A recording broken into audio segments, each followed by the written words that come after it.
One day, I was doing homework in the living room when someone knocked on the front door. I opened it and found a strange man standing there.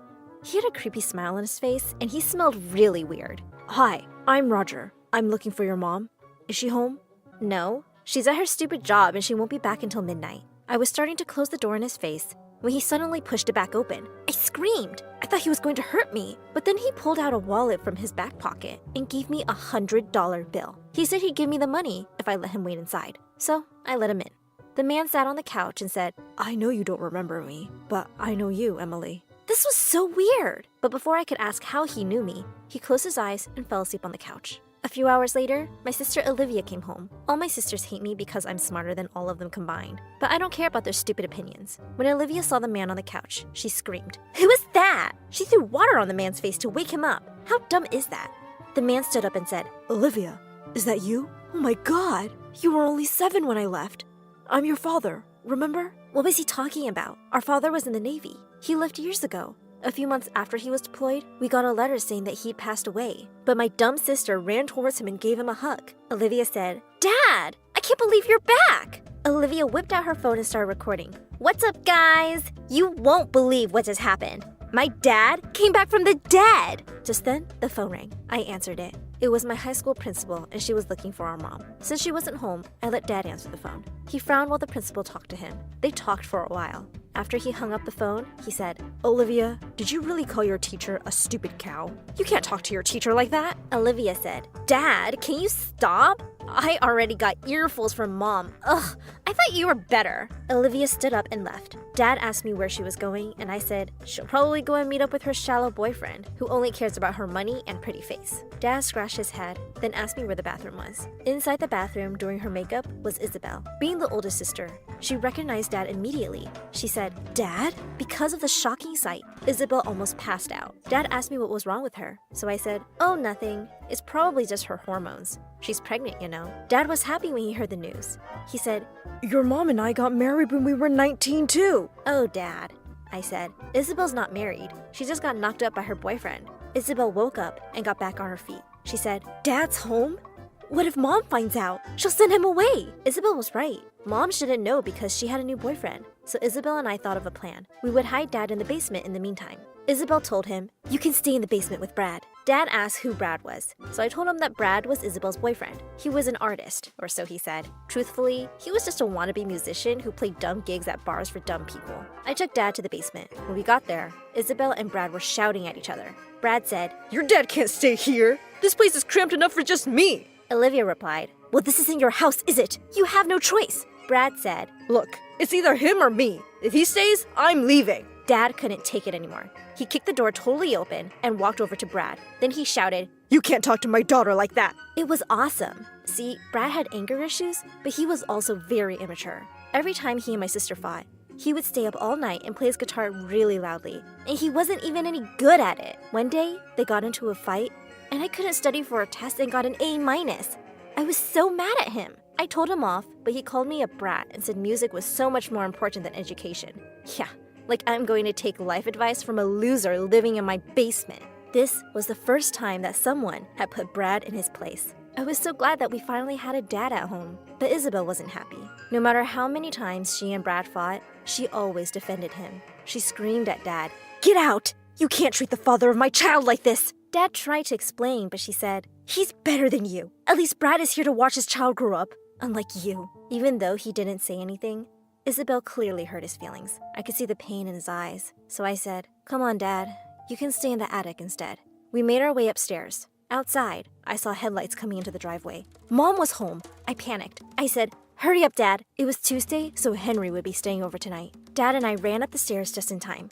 I gave him some pillows and a blanket, some food and water, and a phone so he could text me if he needed anything. Dad asked, "How long do I need to stay here?" I didn't know, so I explained the situation to him. When we were told that Dad had passed away during deployment, Mom had taken it really hard. She was sad all the time and got fired from several jobs. Then, she had to give up 4 of my sisters for adoption because she didn't have the money to take care of all of us. She was really lonely until she met Henry. I said, "Dad, Mom is dating someone. His name is Henry. You know, your best friend." Dad was shocked and said, Oh God, how could they do that to me? I told Dad to calm down because Sophia was sleeping downstairs. She was always a sleepyhead. She was my youngest sister, and if she found out about all this, she might tell Mom. Dad said he understood and that he would wait until we were ready to tell Mom about him. Days passed, and it was getting harder and harder to hide Dad in the attic. My sisters were still mad at him, so they were no help. And Isabel's chatty boyfriend made it even harder to keep it secret. One day, we were eating breakfast with Mom and Henry, and Brad said, "Hey, what happened to your dad?" Luckily, Mom didn't understand what he was trying to say. She said, "He passed away years ago. Didn't Isabel tell you?" I kicked him under the table so he would stop talking, and he grinned at me, teasing me. I wanted to punch him. Ugh, so annoying! Suddenly, Henry stood up. He told us that he had an announcement to make. Uh-oh. Henry said, "Girls, your mother and I are getting married." Mom looked so excited. She was finally happy after so many years. But my sisters and I were looking at each other. I knew we were all thinking the same thing. This wedding can't happen. After Mom and Henry left for work, my sisters and I went to the attic to talk to Dad. Isabel and Olivia were still mad at him, so I had to break the news. He said, "What? This can't be happening. She's still married to me. Girls, we need to stop the engagement." Isabel said, "And why would we help you? We had to be separated from our 4 sisters because you left. I will never, ever forget." Dad tried to explain that it wasn't his choice, but my sisters weren't listening.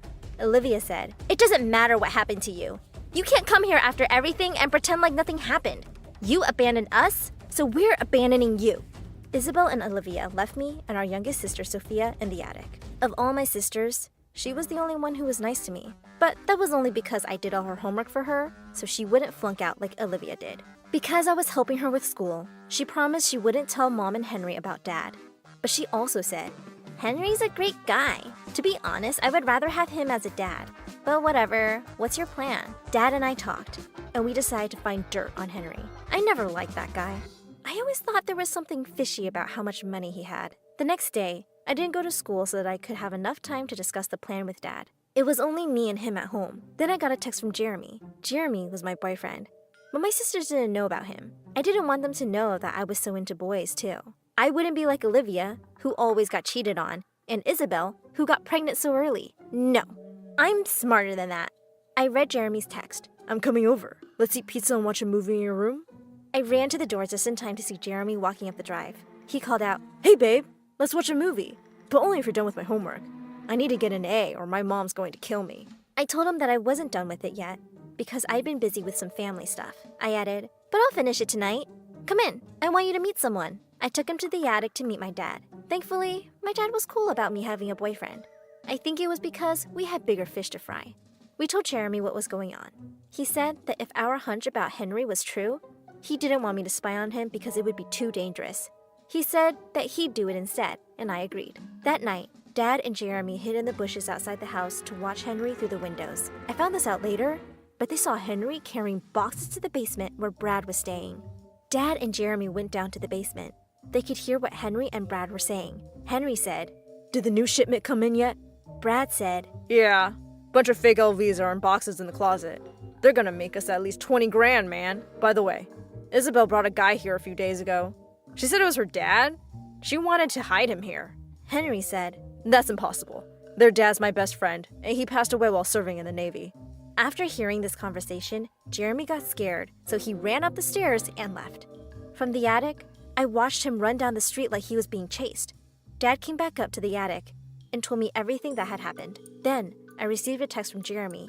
It said, "Your family's weird. We should break up." I was so surprised when I read this message. I thought Jeremy really loved me. So I texted him back to ask him if he ever loved me, and he replied, "Nah, man. I just needed you to get good grades." It broke my heart. I started crying. So Dad hugged me and said that everything was going to be okay. While I was crying, the front door slammed downstairs. We heard Mom and Olivia shouting at each other. Mom screamed, "You're useless!" And Olivia screamed back, "That's funny. I didn't hear you say that when I was giving you money." I wiped my tears dry and went downstairs. Everyone was there while Mom and Olivia were fighting. My sister said, "I make a lot of money now. I don't need to stay here anymore." Mom said, "Well, you're still a minor. I'm your legal guardian, so whatever you have, it's mine too." Olivia said, "Not for long. I'm going to make Dad my legal guardian." Mom said, "Well, Henry isn't your birth father, so that's not going to happen. Before Olivia could say anything else, I pulled her aside and told her to calm down.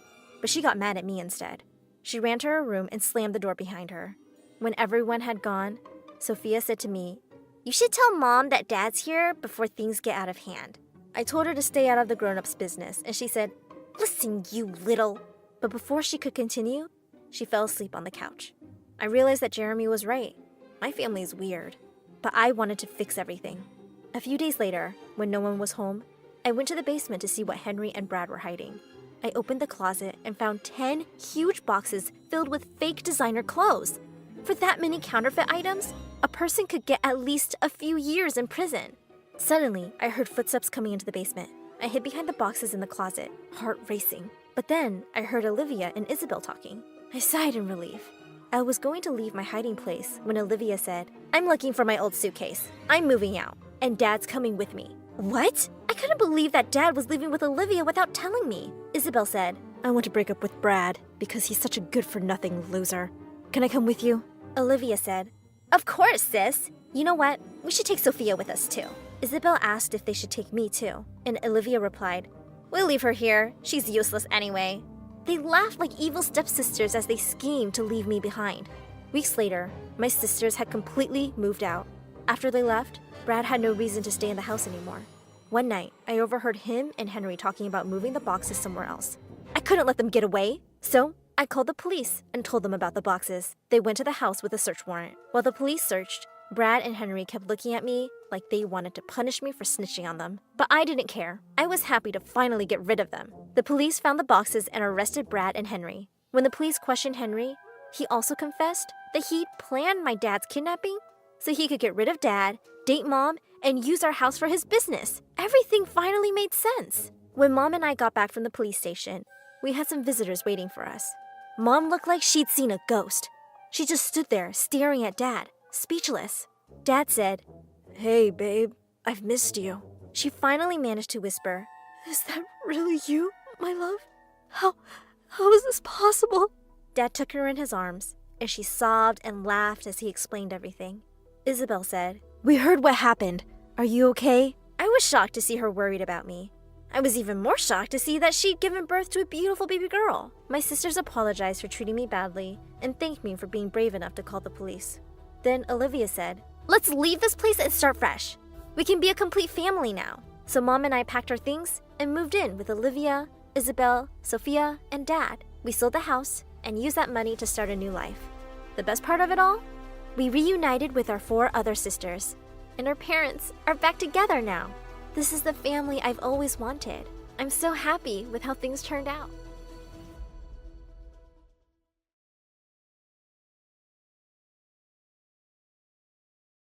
Hi there, my name is Penny. I'm 13 years old, and over summer break, my whole life changed. All because I found a way to get anything I wanted off of Amazon for free. Alright, I think I should start by mentioning that I've always been poor. Like, sometimes my mom and I are homeless, kind of poor.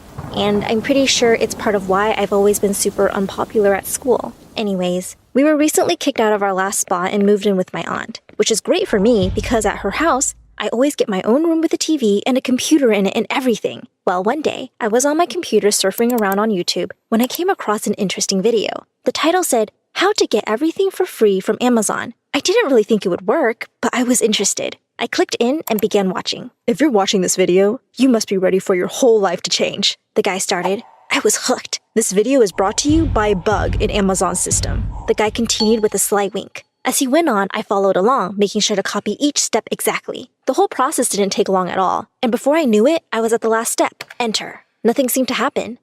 Just as I figured. I sighed. It must have been some weird hoax. I'm not going to lie. I was a little bit bummed. I had tried not to get my hopes up. But I mean, after living a whole life of having nothing, the thought of being able to get anything I wanted delivered to me, for free, on demand, was like a dream. While I was already on Amazon, I figured I might as well order some new school supplies. School was just around the corner and I would be going into the 8th grade. Like every other year, I wouldn't be able to afford the new cool clothes that all the popular kids would have. But my mom always saved up just enough so that I could buy some brand new school supplies. She felt it was important. And it was special for me. "Education is your golden ticket to creating a better life for yourself, Penny Pie," she would always say. Now, don't get me wrong. I loved learning, but I hated going to school. I was always mocked for wearing the same clothes or looking like I hadn't showered, which, to be fair, I often hadn't after a night of sleeping in Mom's car or something. Anyways, I browsed around Amazon, putting things in my shopping cart, careful to stay on my budget of $15, which for us is a lot. Once I had found everything I needed, I went to pay. But where there should have been a price, there was only the word free in all caps. No way, I whispered to myself. I couldn't believe my eyes. Had it really worked? My heart was racing a little bit with some newfound excitement. Carefully, as I might mess something up if I moved too fast, I dragged the mouse to where it said confirm order. Click. Off my order went, and up came a notice saying that my package would be delivered in 2 days. Only 2 days? I looked at the top corner of the screen and noticed that I somehow had Amazon Prime. I checked on my subscription, and it said my Prime membership had just been activated for $0 per month. The code must have automatically given me free membership. Suddenly, my mind was filled with all of the possibilities, but I didn't want to get too far ahead of myself or get my hopes up just to be let down. So I decided to place another order for a slightly bigger purchase, and I knew exactly what I wanted. It was a super trendy backpack that I knew all the cool kids would have this year. I had seen it while browsing for supplies, but it was $50, so I didn't even bother clicking on it until now. I found the exact backpack I wanted, and I picked my favorite color, which made the price jump up to $57. It felt weird not to care. I went to pay, and there again was the word free where the price should have been. Click. Order confirmed. 2-day delivery. Woohoo! I was ecstatic. I wanted to go bonkers, ordering everything my heart desired. But I figured it would be best to wait and make sure the orders actually arrived first. Sure enough, 2 days later, while my mom and aunt were out job hunting for my mom, there was a knock on the front door. I opened it up to see 2 packages by my feet and an Amazon Prime truck driving off. I could hardly contain my excitement. I quickly grabbed both packages, slammed the door shut, and raced off to my room. I wanted so badly to just tear them open right then and there, but this moment was too sweet. I looked the packages over and ran my fingers over my name. My name on a package sent to my house. Well, my house for now at least. But still, it was something that I couldn't recall ever experiencing before. After taking it all in, I slowly unsealed the first package and pulled out each item. First, it was the pencils and school supplies. There it was, the smell of fresh plastic and the subtle squeak of newness in my hands. I opened the next package and slid the backpack out. For a moment, I was just frozen,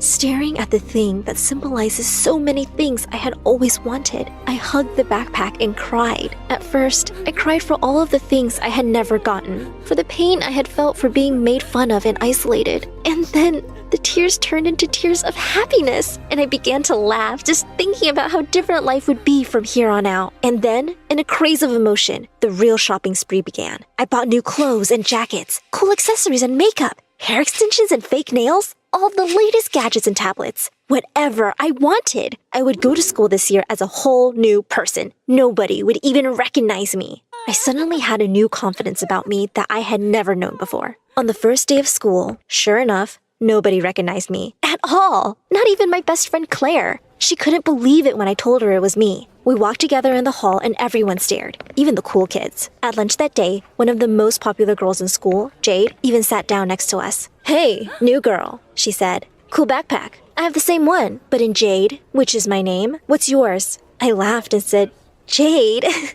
"It's me, Penny." As she looked at me with recognition, I started to feel self-conscious. "Penny? No way," she said, her whole demeanor changing. "I seriously didn't even recognize you. What happened?" She said it in a way that I knew very well. It made me feel small. I wanted to curl up and hide, but then I remembered the reflection I had seen in the mirror. I held my chin up high as I replied, "Things have changed for me, Jade. It's a shame that I can't say the same for you." Both Jade and Claire's jaws dropped. This gave me even more confidence. "Anyways, I have a new connection. I can basically have anything I want, just like that," I said as I snapped my fingers. No biggie. This got both of their attention, but Jade was now taking over the conversation, asking all sorts of questions. I just acted cool, calm, and mysterious, and answered with super short responses to keep her guessing. She called a couple of her other cool friends over to the table and filled them in. When they all started to chime in, asking questions too, I hooked arms with Claire and said, "This is a little annoying, don't you think? Let's go." As we walked away from the most popular girls in school, who were all staring in awe after us, we laughed as we turned the corner. Just like that, we were the girls the popular girls wanted to talk to. Once we were completely alone, I explained everything to Claire. And after school that day, she came to my house so we could order a bunch of cool new stuff for her. Soon enough, we were both the most stylish and trendy girls in the whole school. And I started to love going. Every day, the popular kids all wanted to hang out with us.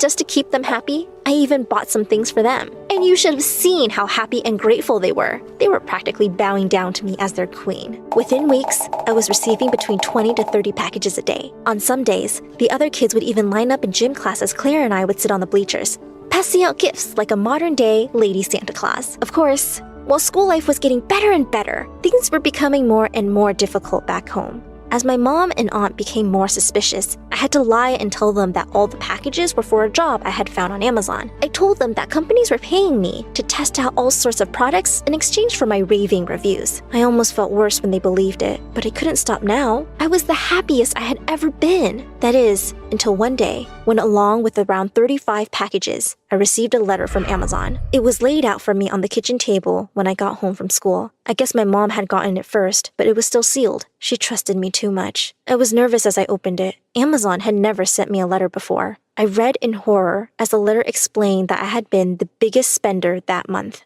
They were wanting to know how I had been receiving all of those shipments, stating that they were unable to track any of the receipts. In a panic, I tore the letter up into tiny little pieces and buried them deep in the bottom of the trash can. My whole body felt like it was in knots, but I tried to shake it off and tried to get it out of my head. There was no time for worrying about that now. Not when I was the most popular girl in school and had the life of my dreams. But I couldn't just ignore it completely. Amazon was obviously onto me, and I was worried that my free-for-all shopping spree could soon come to a halt. So that evening, I started buying some of the big-ticket items. I wanted to make sure I had all of the best and most expensive things that I knew I may never be able to afford again. I ordered laptops, expensive watches, beautiful porcelain chandeliers, and even spendy decorations for my room. I even bought all sorts of nice things for my aunt's house and nice jewelry for my mom. I had been too nervous to shop for them before, but knowing that this may be my last chance, I went wild and would just tell them that they were also given to me for reviews. To no real surprise, within just 2 days, I logged in to find that I no longer had all free access. I didn't even have Amazon Prime anymore. And just a day after that, I got another letter in the mail. This time, Amazon told me that they had found the bug in their system and fixed the issue, and that they would be in touch soon. I honestly didn't think about it too much. I was just happy that I had gotten all the really expensive stuff before it was too late. Well, let's just say that my happiness about that pretty quickly turned into a total freak out, because now I was getting tons of letters from Amazon every day. Between 20 to 30, as a matter of fact. They were all receipts for every single purchase I had made, along with the occasional letter threatening a lawsuit if I didn't reimburse them by the end of the month. Now that I was no longer receiving packages and only letters, I had to come up with another lie for my mom and aunt, who were becoming more and more suspicious. I told them they were just thank you letters from people I had written reviews for, or more people asking for my endorsements. I also told them I had decided to quit my job and asked if they could just throw the letters away if they saw them. But one day, I caught my mom starting to open one of the letters when I got home from school. I caught her just in time and she apologized for almost invading my privacy. "I'm just worried about you, Penny Pie," she said. "Something just seems off with you lately." I told her that everything was okay and that I was sorry for making her feel worried. And I meant it. "You don't have to worry anymore, Mom," I said. "I told them to stop sending me stuff and that I quit for good. So we shouldn't get any more letters or packages anyways." Of course, this wasn't anywhere close to true. I had an unimaginable amount of money to still make in a very short period of time before they would stop sending those letters. But I had to deal with one thing at a time. I knew I would really be toast if my mom ever found out. So I made that a priority and started skipping my last class every day, just to get the mail before my mom or aunt could. In the meantime, I was selling everything I could on Facebook Market and Craigslist, anywhere I could think of. I even explained what was happening to Claire and all of my new friends, and how I was in serious trouble. I asked if they could give back the stuff I had bought for them so I can make back that money. Of course, Claire did this without any hesitation and even helped me sell some of it, but everyone else just laughed at me. Jade even called me pathetic in front of everyone. "I knew you were an imposter," she said, and then she started to chant, "Penny is a loser!" And all of the other cool kids, who I thought were now my friends, joined along. But at that moment, I was too worried about getting the money back to even care. At this point, Claire and I had scrounged up a whopping $1,000, which was practically a nickel compared to what I had spent. And to make matters even worse, when I got home that day, after skipping class to get the mail, my mom was on the phone with the principal. Now I was in real trouble. Surely he would be informing her of all of my recent absences. I had to think quick. She hadn't heard me come in the house, so I snuck upstairs and quietly shut my bedroom door. I had nowhere else to turn. So I hopped on my computer, I wrote in the search bar, "How to make money fast." The first video I saw was one that said, "How to make money fast with a Craigslist scam." I was totally desperate and freaking out.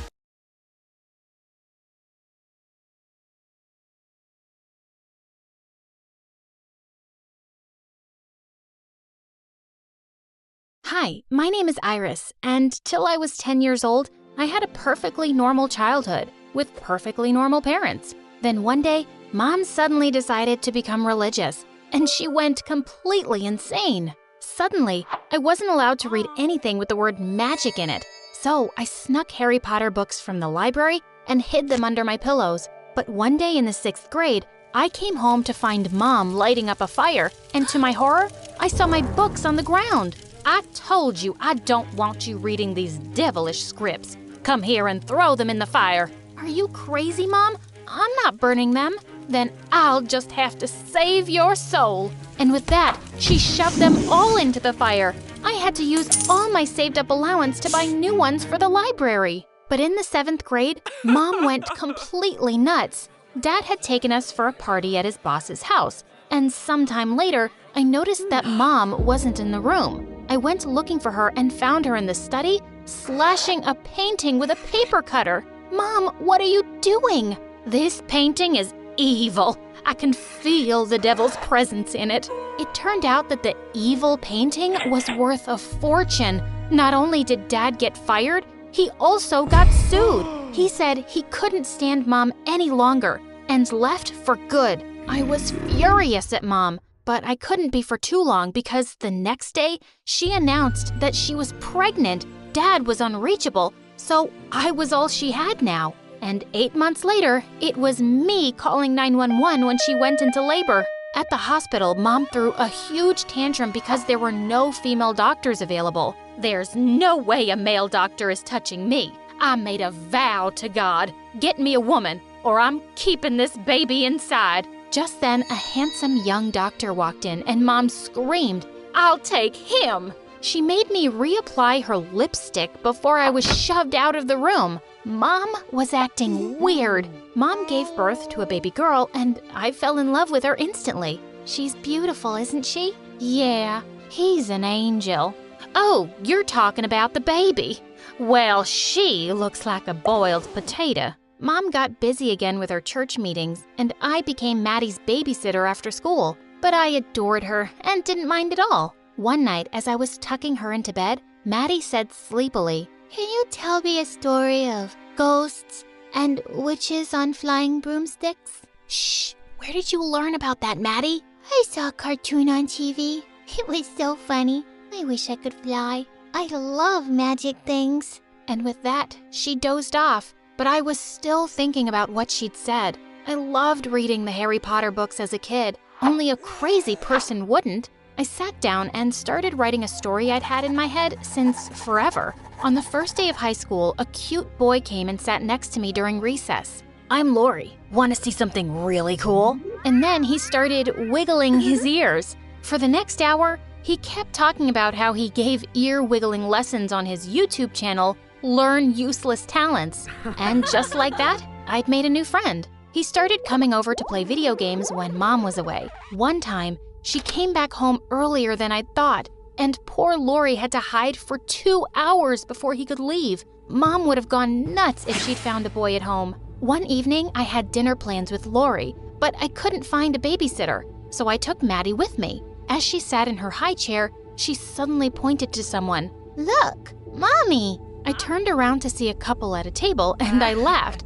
"That's not your mommy, silly. It's my mommy." I turned again, and this time, I saw the woman's face clearly. What the heck? That leggy woman feeding some guys strawberries was Mom.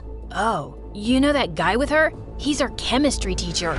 After putting Maddie to bed that night, I waited up for Mom. She jumped out of her skin when she saw me. Holy piece. Why are you still up, Iris? Mom, take off your coat. What? Why are you acting so weird? I said, take off your coat. Don't use that tone with me. The Lord hates rude children. Now go to bed. He also hates liars. And with that, I started pulling off her coat. She pushed me away and we landed in a heap on the ground. You were on a date with my teacher. I saw you. So you just lie about going to church, neglect your kids, and go on dates instead? You're such a hypocrite, Mom. How dare you accuse me? Just then, Maddie walked in and stared at us. Mommy, you look mad, like the evil witch from the book. Remember, Iris? The what? I was grounded for a week for reading such books again. But if Mom thought I was buying her lies, she was so wrong. I was going to catch her again, and this time, I was going to take pictures. 2 nights later, as I was scribbling away my story, I heard a sharp tap on my window. It was Laurie, and I let him in. It's been 2 days since I last saw you, and I was going crazy. Look what I got you. I nearly screamed when I saw his gift. It was a brain in a jar with a tag, "You've been on my mind." Laurie, what are you saying? I'm saying, I think I'm in love with you, Iris. And then he kissed me. Laurie, I thought we were just friends. I had no idea you felt this way. Are you freaking kidding me? I hid for hours from your whack job mom. You brought your bratty sister on our date, and I didn't say anything. Why would I put up with your crazy family if I didn't love you? Because we're friends. I didn't even know that it was a date. And my sister isn't bratty. I think you should just leave now. But before he could, the door suddenly flew open and Mom barged in. She chased Laurie out the window with a broom. You shameless child. As soon as you graduate high school, I'm sending you to a convent to become a nun. Now take these beads and pray for forgiveness. I haven't done anything wrong, so no thank you. Please get out of my room, Mom. What a crazy night. I felt bad about the way I'd left things with Laurie, so when I went back to school, I looked for him everywhere. I finally found him in the cafeteria with a girl in his lap. There was a group of kids around them, and they were all watching something on their phones. Hey, Laurie, can we talk? No, you can't talk to him, witch. But he was just telling us that the woman in this video is your mom? I stared at the phone, horrified. It was a video of Mom and the chemistry teacher, and a woman was attacking them while screaming, "You stole my husband, and you're such a cheater!" Some students saw this crazy drama at the restaurant last night and recorded it. Gosh, it must be so embarrassing to have a mom like that. Yeah, look what your mom is up to, and you're not even allowed to have a boyfriend. I'm so happy I came to my senses. And now, I'm with my future wife. As the two started kissing loudly, I threw a glass of juice at their faces. You're only with this girl because I rejected you, loser. And I'm glad you're out of my life because you're a terrible friend. And with that, I stormed off. As if things weren't bad enough, the chemistry teacher burst into tears during class and went down on his knees. Iris, can I please come live with you and your mom? My wife kicked me out and I'm homeless. I'll do all your homework, I promise. Mom was ruining my life. When I went home that day to confront her, I found her in the study. You want to explain what happened at your date last night, Mom? She turned around looking half crazy. I'm your mother. I don't have to explain anything to you. But do you want to explain why you've been writing this nonsense under my roof? To my horror, I saw a pile of shredded paper on the table behind her. Mom, did you just shred my novel? I've been working on it for 2 years. I don't have another copy. I'm sending you to a Catholic boarding school. I wash my hands of you. Right back at you, Mom. God, you're crazy. I'll be happy to go far away from you. But there was no way I was going to some boarding school. I had to run away from there, and I was going to take Maddie with me. One evening when Mom wasn't home, I sneaked into her room and started searching the drawers for any money I could find. Suddenly, I came across a paper under her clothes, and when I read it, I was shook. It was Maddie's birth certificate, and the father's name was not my father's name. Oh my God, my dad wasn't Maddie's dad. I delayed my plans to run away and decided to look for Maddie's father. I searched for him online, and it turned out that he was some millionaire businessman. I made an appointment with his secretary, pretending to be a journalist who wanted to write an article on him. Maddie's dad welcomed me into his office, but his smile vanished when I dropped the truth bomb on him. I showed him Mom's picture and Maddie's birth certificate, and it looked like he was having a stroke. This woman, your mom, she used to work for me as a secretary a long time ago, but she just disappeared. I had no idea she was married or that I had a kid. He asked if he could meet Maddie, and I invited him to our house. When he came the next evening, his eyes teared up when he saw her. Maddie, this nice guy's your dad. Go say hello, sweetie. As she sat down next to him and gave her some gifts he'd brought, Mom walked in, and when she saw him, she turned paper white. What are you doing here? I found him, Mom. Maddie deserves to know her dad, and he deserved to know about her. But you don't care about anyone, do you? Maddie's dad got up. You've kept her from me all this time, but now I want my daughter to come live with me. I wasn't a very rich man when we met, but I'm a millionaire now, and I can give her an amazing life. A millionaire? Oh, darling, I'm single, and I'll be... Just Maddie, please. Mom agreed to let Maddie go with her dad, but for a monthly allowance. It was breaking my heart inside that Maddie would leave, but I was really happy for her. I bent down next to her. You'll go live with your dad now, but I'll come see you every week. No, you come with me. Maddie's dad was more than happy to have me too, and I was overjoyed. As we were leaving, I turned back to Mom. You haven't been a really good mom to either of us, but I want you to know I forgive you. Oh, and a question before I leave. Is Dad my real dad? She looked straight into my eyes, and with a cold tone, she whispered, no. I attacked her. You psycho, crazy woman! Maddie's dad pulled me away, and to him I said, just take me away. Now Maddie and I are living our best life. I've also started writing my zombie novel again, and I'm sure it's gonna be a bestseller one day.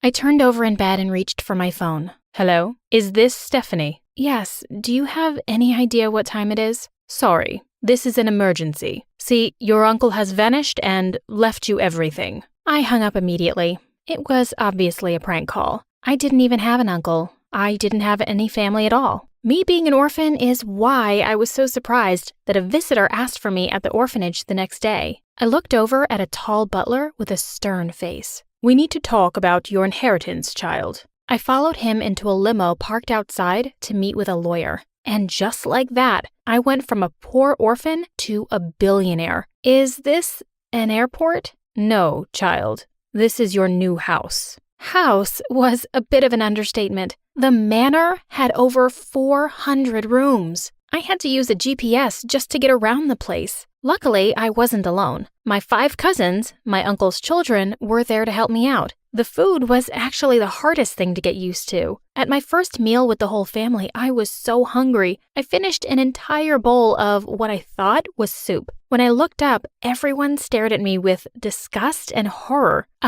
Stephanie, that was the fancy food for my kitten. I ran to the bathroom, and when I came back, I heard them talking about me. That's the girl Daddy gave his inheritance to? She smells like a peasant. Must be nice. She's the one who pays the bills around here now. I nearly cried. I was so excited to have a family, but to them, I was just a cash cow. They weren't the only ones who treated me differently because of my new money. My phone was blowing up with texts from the orphanage asking if the rumors were true. Ever since people had seen me set foot in the limo, they were spamming me with favors asking for new TVs and video games. Not a single person bothered to ask me what had actually happened. In fact, there was only one person who seemed to care about me at all. What's wrong, young mistress? Why did my uncle do this to me? He did it for you. He didn't even know me. Miles led me up a dark corridor to a giant room with a huge canopy bed and a large portrait of a woman who looked just like me. After your mother's disappearance, He couldn't bring himself to see you. You had a hard life. You having all this money is what he would have wanted. Well, I was happy with my old life. You never had to leave it, miss. Just like that, I was on a train back to the orphanage. Despite all the Gucci jackets and Coach bags I now had at home, I decided to just be me. All the other orphans were waiting to greet me. Once I stepped out and they saw that I was wearing poor clothes, the crowd disappeared. Hey, where are you all going? We thought you were rich. I'd never felt so alone. I decided I would never trust anyone again and I'd keep my wealth a secret. Plus, I didn't want anyone to take advantage of me. So hiding my wealth was the best thing to do. Are you sure you don't want to go to a private high school? I know of a great prep school in London. No, thank you, Miles. I just want to be normal. Plus, I can visit you every week. Oh no, I'm late for school. Oh no, you're not. Okay, so getting dropped off at school on my first day in a helicopter wasn't the best way to hide my money. By second period, everyone was asking me questions. No one was more intrigued than Eric. Those oil tycoon guys use that helicopter. How do you know them? Oh, I'm actually the maid. Yeah, the maid. Well, you must be a great maid for that kind of special treatment. Oh, I don't know about that. Wow, pretty and modest. I blushed so hard. We had every class together and we hung out nearly every day. Turns out, my uncle and Eric's father were old buddies. One time, I even ran into him at the steps of the mansion. Stephanie, what a surprise. They let the help use the front door? Oh, yes, very kind. He pulled me in with a serious face. Look, you know I like you, but if my father finds out, well, we need to keep us a secret. He talked about how romantic it was for him to be dating a maid, just like in a love story. Honestly, he was kind of right. It was thrilling to run around and hide, and I was grateful enough that my family played along with my charade. But my secret wasn't going to stay quiet for long. One day, I heard a loud noise while I was sitting in class. I saw Miles with 2 bodyguards. Miles was screaming and calling my name. He said to the teacher that I needed to leave class now. I left feeling really embarrassed, and everyone was staring at me. What are you doing? Miss, we checked your calendar, and it's about to be that time of the month. And we do believe you are ill-prepared. What? Let go of me. We just want to save you from embarrassment. He handed me a small box and said, Everything is under control now, ma'am. What the? When I got back to the classroom, I panicked and told them it was maid work. Oh, it was just an emergency kidnapping drill we do. The time I met Eric for lunch, there were already some other rumors. Steph, what happened? They say you stole a Da Vinci painting from the mansion. That's why you were arrested in class. It was just a drill, and that painting isn't even that beautiful. A drill for a maid? Eric wasn't dumb, and that's why I decided to show him my mansion. So, at the front door, I said, Eric, there's something I need to tell you. Anything, my love. I leaned over and kissed him. We don't have to be a secret anymore. He pushed me away. Yeah, and while I'm flattered you're obsessed with me, dating a maid isn't really good for my image. He told me not to mistake my need for money and his desperation for a fling with love. What? Just then, Miles opened the door. Oh, hello, mistress. Mistress? The look of shock and surprise on Eric's face was crazy. Yeah, Eric, I don't think you understand. This place is mine. Consider us done. Miles slammed the door right in his shocked face. I was heartbroken and cried for hours. Little did I know, the worst was yet to come. Eric didn't take the rejection so well. Or at all, really. Hey, babe. Eric, we're done. Everyone was staring at us. I dragged Eric into the hallway for some privacy. We should get back together, or maybe everyone will find out the truth, rich girl. My mouth dropped open in shock. Was he blackmailing me? Look, I already told my dad we were dating, and he was thrilled. This is how rich people do their business. Now everyone is happy. I get the perfect wife, and you get the romance you were so desperate for yesterday. Let me assure you, there was nothing romantic about us being together. I couldn't believe I agreed to it. How stupid. He made us hold hands in public and wear matching clothes. He made me get him an internship at my cousin's firm and everything. After all his criticizing and telling me to smile and not embarrass him, I found out he was dating one of the other girls at school. She texted him, I love you, babe, call me tonight, while he was at my house. Wait, you're seeing other girls? I thought I was your perfect wife. For my father, maybe. But you're not being passionate at all. What if I dated another guy? Well, I'm the one with the dirt on you. So, I guess you're stuck with me. The next day at recess, a pretty blonde girl came over and sat next to him after kissing him on the cheek with a, "Hey, you." Then she looked at me like I was a cockroach. Who is she and what is she doing here? Oh, don't mind her. She's just a loser who's drooling over me all the time. I think she's a bit of a gold digger. How could he just humiliate me like that in front of everybody? I was so sick of all of this. I went home and ran out into the garden and cried because I felt so hopeless. I stuffed my face with comfort food and sobbed under the little bridge. Soon after, Eric found me there and started yelling at me. This is all your fault, you know. If you want me to stop dating other girls, maybe you should be a better girlfriend. He leaned in for a kiss and I was struggling to pull away. I don't think the lady wants a kiss. I looked up to see the most handsome guy in the whole world. Without warning, the guy punched Eric right in the jaw. I said, "The lady doesn't seem like she wants a kiss." Eric charged at him, and before I knew it, the two were tackling each other on the bridge. The stranger managed to push Eric off, but not before Eric had ripped off his shirt sleeve. You'll be hearing from my lawyer. Eric fell over a couple of times as he ran away like a scared little mouse. Thank you. Who are you? I'm just the gardener here. I just get a little defensive when I see pretty girls dealing with jerks. I hope you're not hurt. Nah, I'm fine. Ruined my favorite t-shirt, though. I got so caught up in the moment that I leaned in for a kiss. He pushed me away, and I fell into the mud. Then he ran away. Great move, Steph. Now that Eric was running around my family home, I spent most of my time at the orphanage. One day when I was studying hard in my room, I heard a knock on the door. It was Adam. How did you find me? Oh, I asked Miles for your info, and he graciously told me your address. Did he tell you anything else? Only that you seemed like a sweet girl, and I should apologize. So he didn't know anything about me being rich. I thought I messed everything up. I'm so sorry. No, I'm sorry. I'm just shy. Here, I brought you something to eat as an apology. What? This place is expensive. It's nothing. I would do anything for you to forgive me. He blushed super hard and looked away. He was so cute and shy. The best part? He thought I was the poor one. I know it's lying, but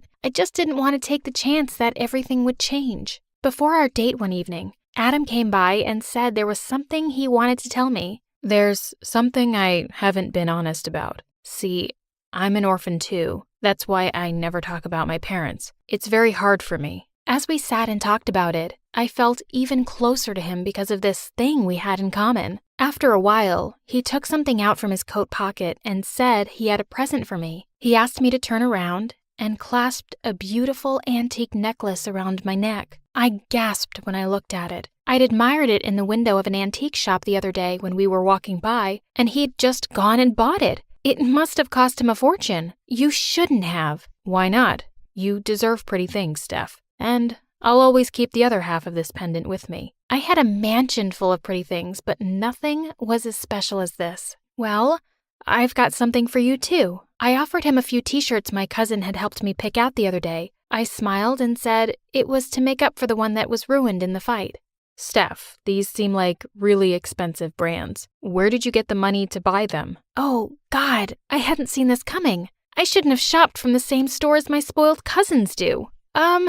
I guess there's something I haven't been totally honest about either. I told him all about how I was poor, but now I was actually super rich. I just didn't want people to know and take advantage of me. I just wanted to be me. Adam looked betrayed. He just looked at me and said, "And you thought I'd take advantage of you?" He seemed really hurt. Well, maybe. I thought you knew I loved you. Adam got up and said, "Please, just take care of yourself. I don't think you should contact me anymore." And he left, just like that. I was devastated. I cried all night and decided to go back to the mansion and mourn my relationship luxuriously. Miles insisted it would be better that way. Miles had also had some devastating news that was going to bring my pain to a new level. I have to get married? It was in the legal documents. I'm surprised you missed them. But I just broke up with Adam. Well, better now before you needed to. What's that supposed to mean? Miles explained how, as a rich person, marriage was not about love. My cousins were already making plans to break Adam and I up. He wasn't husband material. In fact, my suitor was planning to arrive today. When do I have to get married? Suddenly, I heard Adam's broken voice. I should have known. I'm quitting, Miles. I looked up to see Adam crying. He'd overheard what I'd said, but he didn't understand the whole thing. I ran after him as he dashed out of the room. I begged him to wait, but he said, "No, Steph, we aren't meant to be with each other. I should have known. I'm not good enough for you. Have a great life." As he turned to leave, he threw something on the floor. It was the other half of my necklace. He just ran away, and I couldn't stop crying my heart out. Just then, Eric appeared and handed me a tissue. "Miss me, babe?" I just glared at him. "That's why I don't interact with commoners. They're brutes."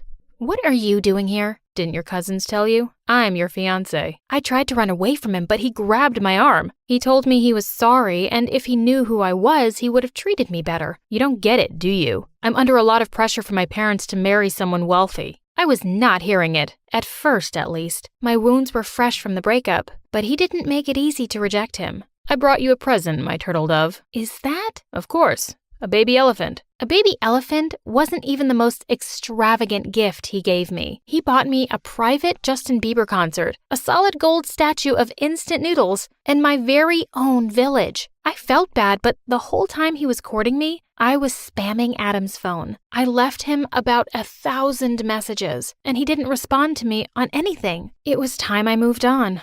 If I wanted my inheritance, well, there are worse guys I could be in an arranged marriage with. Will you marry me? Yes. Our wedding was not a private affair. Every TV network, newspaper, and billboard in town had a story about my wedding. It was all happening less than a week after the official proposal. It really was a fairy tale wedding. I should have been happy, right? When everyone saw me walking down the aisle, they made comments about my happy tears. In reality, I was crying because I was devastated. "You look stunning, Stephanie. I love you." I guess I'll learn to love you. Right when we were about to say I do and lean in for a kiss, the unthinkable happened. "Stop the wedding." "You?" "Oh, Adam." He ran up and kissed me while we were on live TV. Eric and all my cousins positively fainted. "Look, I'm sorry, I just..." "Shut up and kiss me again." There was a wedding that day, but it wasn't between an heiress and a spoiled brat. It was between two best friends.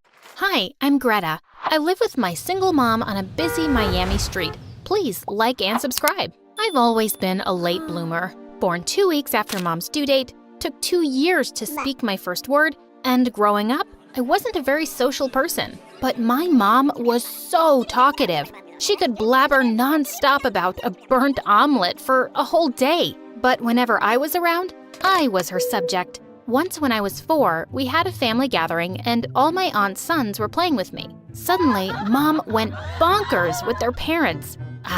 Look at your boys. I don't even know why they like her. You know, she still wears diapers at night. One night, I tried to train her to sleep without diapers. That was it. When I woke up, there was poop all over the room. On the floor, on the bed, on the door, on the closet, on her toys. Ew, that's a factory of poop. Yeah, but that's nothing. Yesterday at the grocery store? Mama, stop. Stop this right now. Everyone was laughing and I burst into tears and ran away. But Mom continued her story again like nothing happened. On my first day of school, Mom walked with me. As we were about to enter, she grabbed my bag from behind and there started my first class. You're a careless, stupid little girl, so keep this in mind. Stay away from making friends, cause you never know who's good or bad inside, especially no boys. Focus on studying, that's why you're going to school. Hear me? Mom, let me go. If you keep talking, I'll be late for my first day at class. I ran off, and guess what's the first thing I did in class? I made friends with Kathy, who also happened to be my neighbor. One day, I asked Kathy to join us for dinner without telling Mom, but when she turned up at our door, Mom couldn't refuse. I was so happy to have my friend over, but soon I realized what a big mistake I'd made. Hey, what's up with the ew face, madame? You only eat lobsters and caviar for dinner? So, our food isn't good enough for you? Thank God you're not beautiful, or you'd think you're the queen of the world. Mom, she didn't say anything. Let her eat, please. Eat? No. I can see from her rich dress and her entitled look you don't belong with her. Just go away, ugly girl. Kathy freaked out and ran away. That felt horrible. I ran after her on the road when suddenly a bus came charging straight at me. I stood frozen in horror, but Mom pulled me back just in time. Are you crazy? You could have gotten hit and gone into a coma. At least that would feel better, Mom. You embarrassed me so much. See, I'm gonna run off somewhere. If you don't let us be friends, I swear.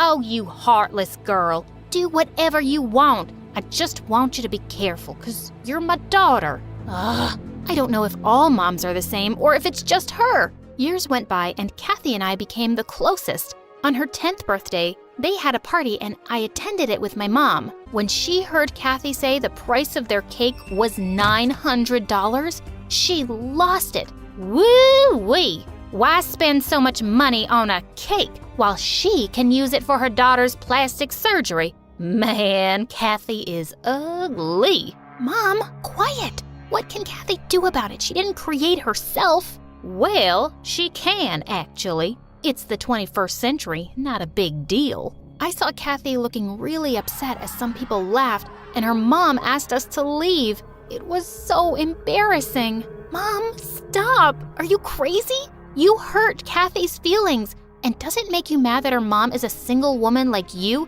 but she's done so well for herself? Oh, shut up, Greta. I can tell from the looks of that lady, she's not honest. And listen, I don't want you to visit their house any longer. I don't have a good feeling about them. But I couldn't dump my best friend for no good reason. The next day, I went to Kathy's house and I apologized to her for my mom's annoying behavior. Kathy was such a sweet friend that she didn't hate me for my mom, and she forgave me. Just then, I saw her mom dancing. Kathy said her mom was a famous dancer in town, and she ran a dance studio too. That's so cool, Kathy. I've always wanted to be a dancer, but you know my mom. She'd never pay for it. What if you don't need to pay? I'll speak to my mom. She'll teach you for free.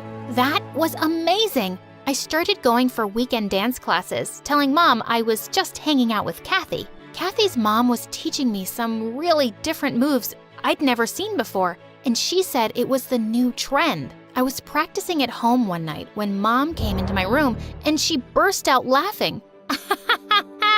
Where did you learn that from? That's insane! OMG, I can't stop laughing. What's so funny, Mom? Clearly you have no idea about the hot trend. And I learned this from a professional dancer. Professional? What? Oh no. These moves with claps and snaps? That's not dancing, really. Enough, Mom. I'm sick of this. Just leave me alone. I pushed her out of my room and closed the door. God. Weeks later, we had a talent show. All the parents and teachers were going to be there, and I was freaking confident. I was going to get some big applause for my dance and prove my mom wrong. The moment I got on the stage and the music started, there was so much noise from the audience. Wow, they were loving it. But seconds later, they started throwing paper balls and shouting, "Out, out, out, out, out, out, out, out." I stood frozen in shock. What? Just then I heard Mom yelling from the crowd. I warned you about these foolish dance moves, Greta. I told you. But no, you didn't listen. See now? Why don't you ever listen to your mommy? Seriously, Mom? I couldn't be more embarrassed. I ran home angrily. I was super mad at both my mom and Kathy's mom. How could she teach me this stupid dance? I didn't talk to my mom for days, and I stayed inside my blanket house. I'd only let my hand out of the bed to grab food from Mom. I wasn't gonna forgive any of them. One morning, when I let out my hand to get food, Mom held my hand and wouldn't let go. Just let go of my hand, Mom. I don't wanna. Kathy? What are you doing here? I'm so mad at you and your mom. You guys made me a fool out there. I'm so sorry, Greta. But why are you mad at me? I didn't do anything. Who knows what my mom teaches her students? But please, don't hate me for my mom. I never hated you for yours." She sounded so true. After all, it's not her fault, and she apologized too. I called her inside my blanket house, and we started talking and laughing, and I started feeling better. Hey, I've got good news. The baseball team captain, your long-term crush, he's hosting a Halloween party tonight, and he's invited everyone at school. That includes you and me too? OMG, that's amazing! But I don't have any costumes. Well, that's why I'm here. We have to go shopping. Come on. We both got up happily and found Mom standing there with flared nostrils. What's this little devil doing here? And what's all this about going to some stupid boy's party? Kathy was about to run away, but I held her hand. Mom, were you eavesdropping? That's awesome. But listen, I'm done with all your doubts and questions. You're making me feel like I'm dumb, but I'm not. So just back off, please.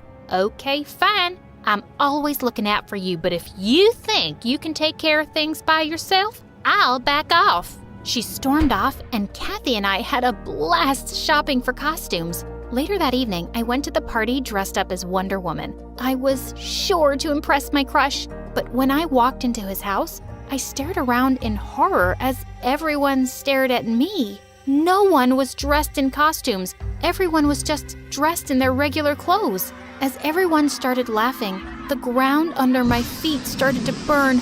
I looked around for Kathy, and just then, she came laughing with the baseball team captain, and then she kissed him in front of everyone. What the what? How could my best friend do this to me? Oh, looks like some poor kitty wanted to impress my boyfriend by wearing that costume. Gosh, Greta, talk about being desperate. Does Wonder Woman have a cape? Because now would be a good time for you to fly out of this really embarrassing situation. I got so mad.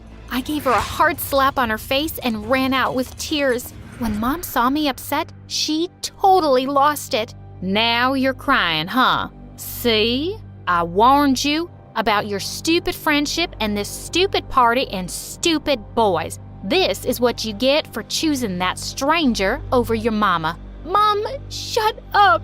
Just shut up.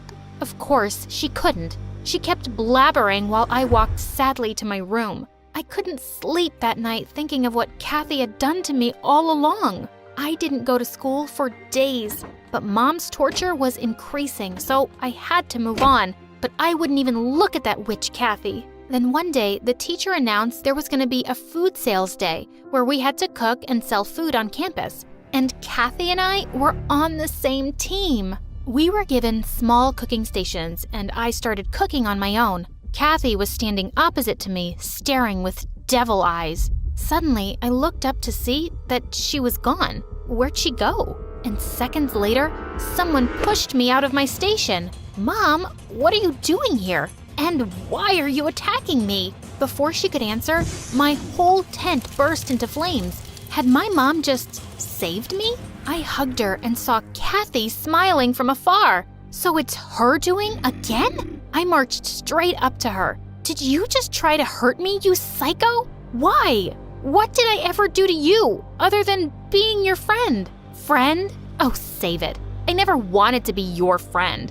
It's you who wanted me by your side, so you could look prettier than what you freaking are. And I'm sick of being in your shadow. I'm tired of being the ugly one. I don't want to be ugly. I can't be ugly. Ugly? I never saw you like that. I always thought you were a sweet, nice girl. What are you talking about? Why didn't you tell me about this before? You were never in my shadow. I loved you, Kathy. Oh, shut up. I don't need your sympathy anymore. You might be prettier than me, but I'm richer. With all the money I have, I'm just a queen myself. And you will see.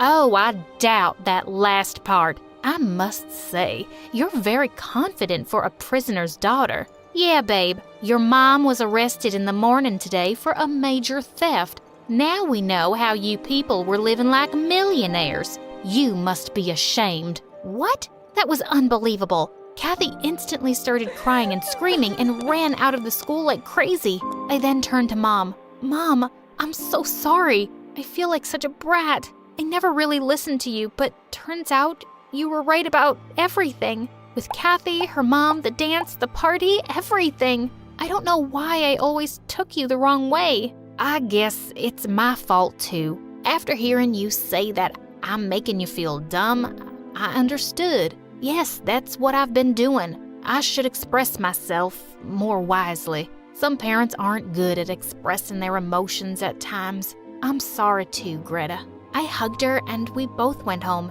That night, we had dinner inside my blanket house after so long, and Mom started talking again about how she burnt the toast today.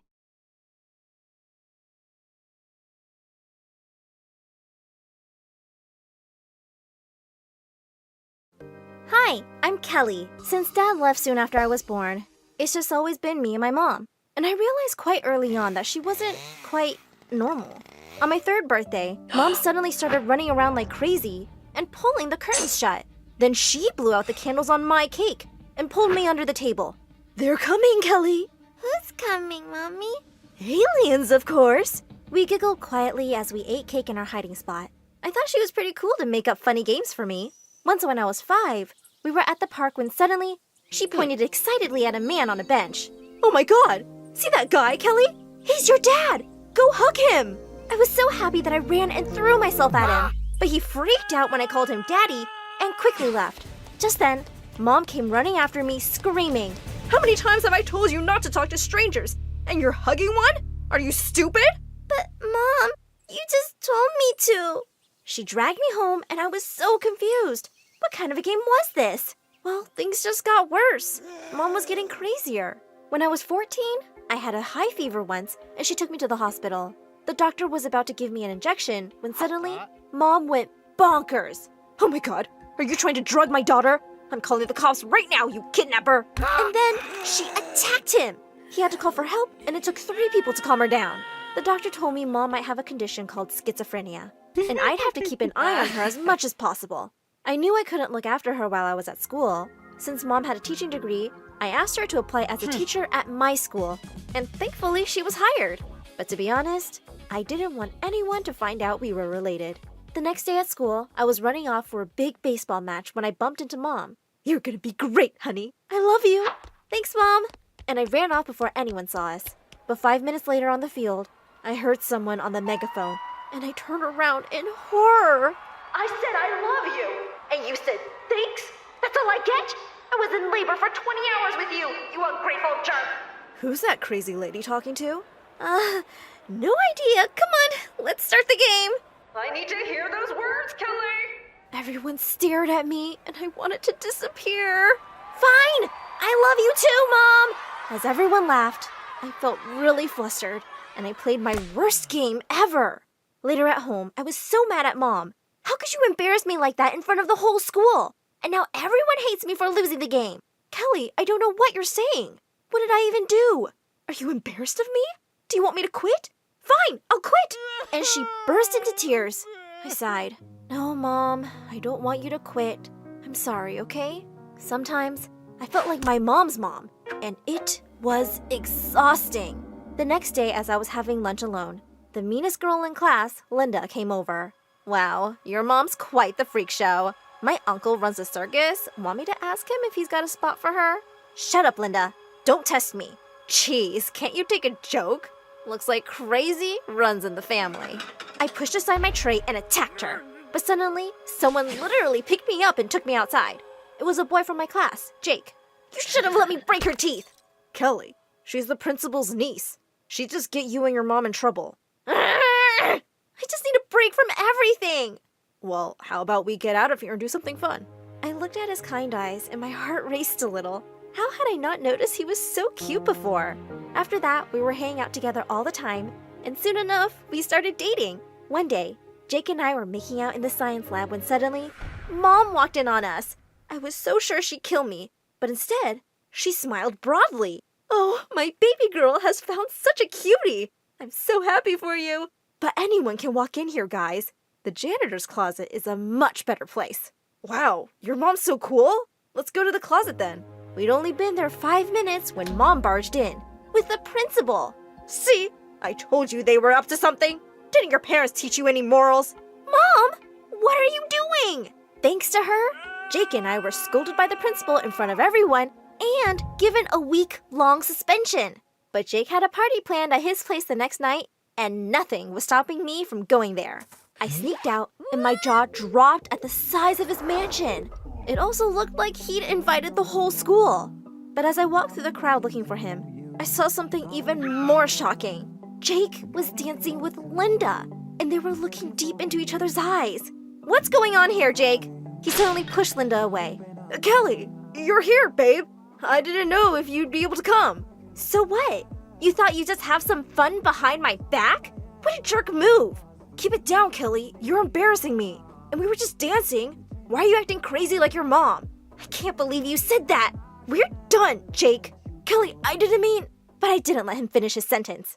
As I walked out the gate, suddenly my shoe's heel broke. As I flung it aside angrily, I heard someone behind me. Whoa, are you okay? Can I help you? I turned to see a boy who was my senior at school. I'm Ron, Jake's older brother. I've seen you two around. You're his girlfriend, right? Not anymore! Ron listened quietly as I told him everything and offered to drop me home.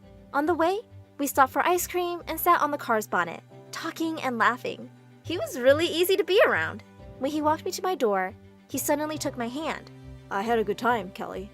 And this may seem fast, but I've been really wanting to do this all evening. And he suddenly pulled me close and kissed me. It felt amazing, and I kissed him back.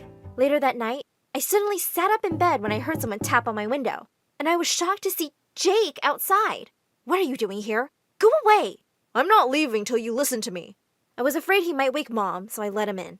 Listen, I'm really sorry. You're my girlfriend, and if Linda bothers you, I promise I won't go near her again. And I really shouldn't have said that about your mom. Please, give me another chance. He looked so sincere, and I just couldn't refuse. As we hugged and kissed, all I could think was, oh my God, I just kissed my boyfriend's brother an hour ago.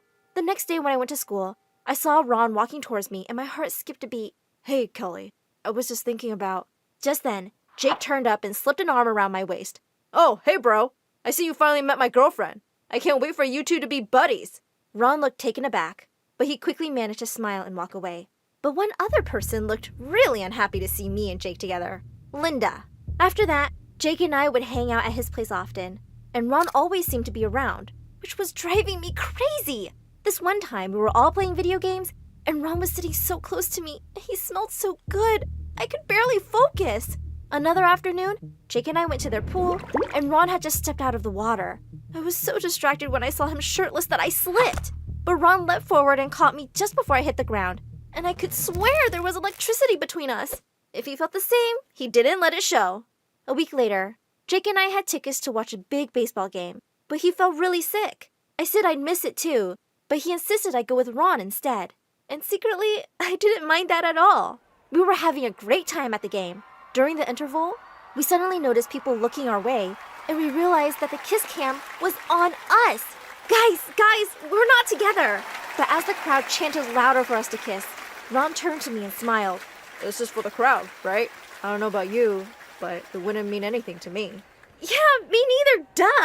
I'm not into you, like at all. Let's do this. I pulled him towards me and kissed him. The crowd's noise was drowned out for me because I was totally lost in this magical moment. All night, I kept feeling guilty about these feelings for Ron, but it was about to get a lot worse. As I walked to my locker the next day, I saw posters of me and Ron kissing stuck all over the walls with cheater written over my face. I saw Ron across the hall, and just then, Jake walked in. Oh, Jake, I'm so sorry you had to find out this way. It's not like it's even a secret. They were kissing publicly. Seriously, your girlfriend has no shame. Jake turned to Linda. Why would you do this? I know it happened at the game. Ron told me. It's just a baseball game thing. Take down these posters. I thought a major disaster had been avoided, but suddenly, Mom turned up.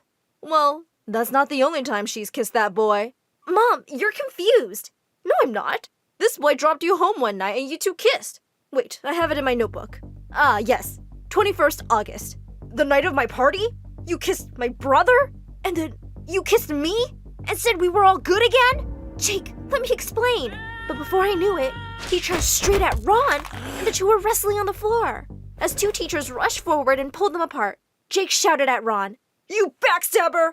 I'm never, ever gonna forgive you! As the two were taken off to detention, I ran out of there crying. I felt terrible.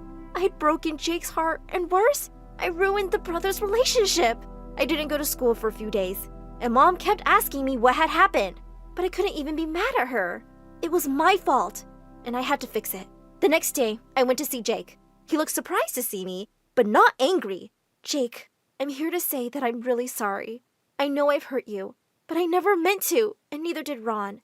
It was a stupid thing we did, but please, don't let it come between you guys. And then, Jake said he'd had time to think about everything, and he didn't even love me. He only felt competitive with his brother at first, but now he just wanted to end things himself. I know you're pretty, but you are crazy, just like your mom. And I am kinda into Linda. I gave him a hard slap on the face and left. The next day, I skipped off to school happily, looking for Ron everywhere. I finally found him, and I ran straight towards him and kissed him. Suddenly, we heard Mom speaking into the megaphone. You didn't even invite me to your wedding? You ungrateful jerk! Well, Ron and I are dating now, and it's the happiest I've ever been. We also took Mom to the doctor together and got her onto meds. And she's doing a little better. Hi, my name is Ada, and I'm from New York. Me and my twin sister Gia were born to two very chaotic parents who fought like Tom and Jerry all the time. And on the very day we were born, they picked up a twin each and decided to make us the best version of themselves. Ada is hungry. She needs milk. Oh, since you chose her, why don't you feed her from your nipples? Yep, Dad picked me, and growing up, he taught me the Turkish language because he was from Turkey. And Gia was Mom's favorite, so Mom taught her Italian because she was from Italy. Although we spoke English at home, that whole language thing kinda became the reason for all the chaos and misunderstandings in the family. Because of Mom and Dad's fights, I could never get close to Mom, and I hated that. So once, when I was 8, I decided to make a card for Mom for the new year and asked Gia for help. When Mom saw it, she went ballistic. Sei una vaca grassa, which meant, you're a fat cow. God, you're so rude, Ada. Just like your jerk dad. I always knew I made the right choice by picking Gia. I was furious. That witch made me do this. I ran to Gia and pulled her by her hair. Why did you do that to me? 'Cause Dad loves you more than me, and I hate it. So what? Mom loves you more than me. Just then, Mom came and separated us and said something to Gia in Italian. What did you say? Not your freaking business. Go to your daddy and hug him. But Gia glared at me and spit at my face, and another fight broke out. She beat me to it, and I got a black eye, but I was so gonna get back at her. The funny thing was about us, Gia and I were identical twins. We both looked so much alike that even our parents couldn't tell us apart, and I was gonna use that against her. The next day, I went to school and punched a kid straight in the face. I rule the school. No one dares mess with me. Remember my name. It's Gia. That would land Gia in detention for sure. But my plan kinda backfired when both Mom and Dad were called to the principal's office. And when they couldn't figure out who it was between us, they started blaming each other for it in front of the principal. Sei stupido. Yeah, whatever. Same to you. Back at you. Così stupido tu animale. The principal let us off without any punishment because she just wanted to get my parents out of her office. But it's not like they ever stopped. On Thanksgiving dinner, Mom served pizza and Dad went ballistic. Where's the freaking turkey? Who even makes pizza on Thanksgiving? You stupid woman. Turkey, turkey. Go ask your mother to make you a turkey. And saying that, Mom threw a plate at Dad, which he avoided, but then Dad grabbed the ketchup bottle and pointed it at Mom. Don't you dare. This is a designer top. Watch me. And he squeezed out all of the ketchup onto Mom's top. Mom shrieked, and soon our dinner table turned into a war zone. Gia and I felt terrible. Mom and Dad didn't even care about any happy occasion or us anymore. They just fought all the time. Then one day in the 7th grade, when Gia and I got back home after school, Mom and Dad finally dropped the bomb on us. We are getting a divorce. Ada is going to live with her dad in Turkey, and Gia is going to live with me in Italy. What? No way! You can't do that! No, Mom, no, Dad, I can't live without you guys. I want all of us together. Please, don't do this. But they didn't listen to us and said it was final. Later that night, I went to talk to Gia in her room.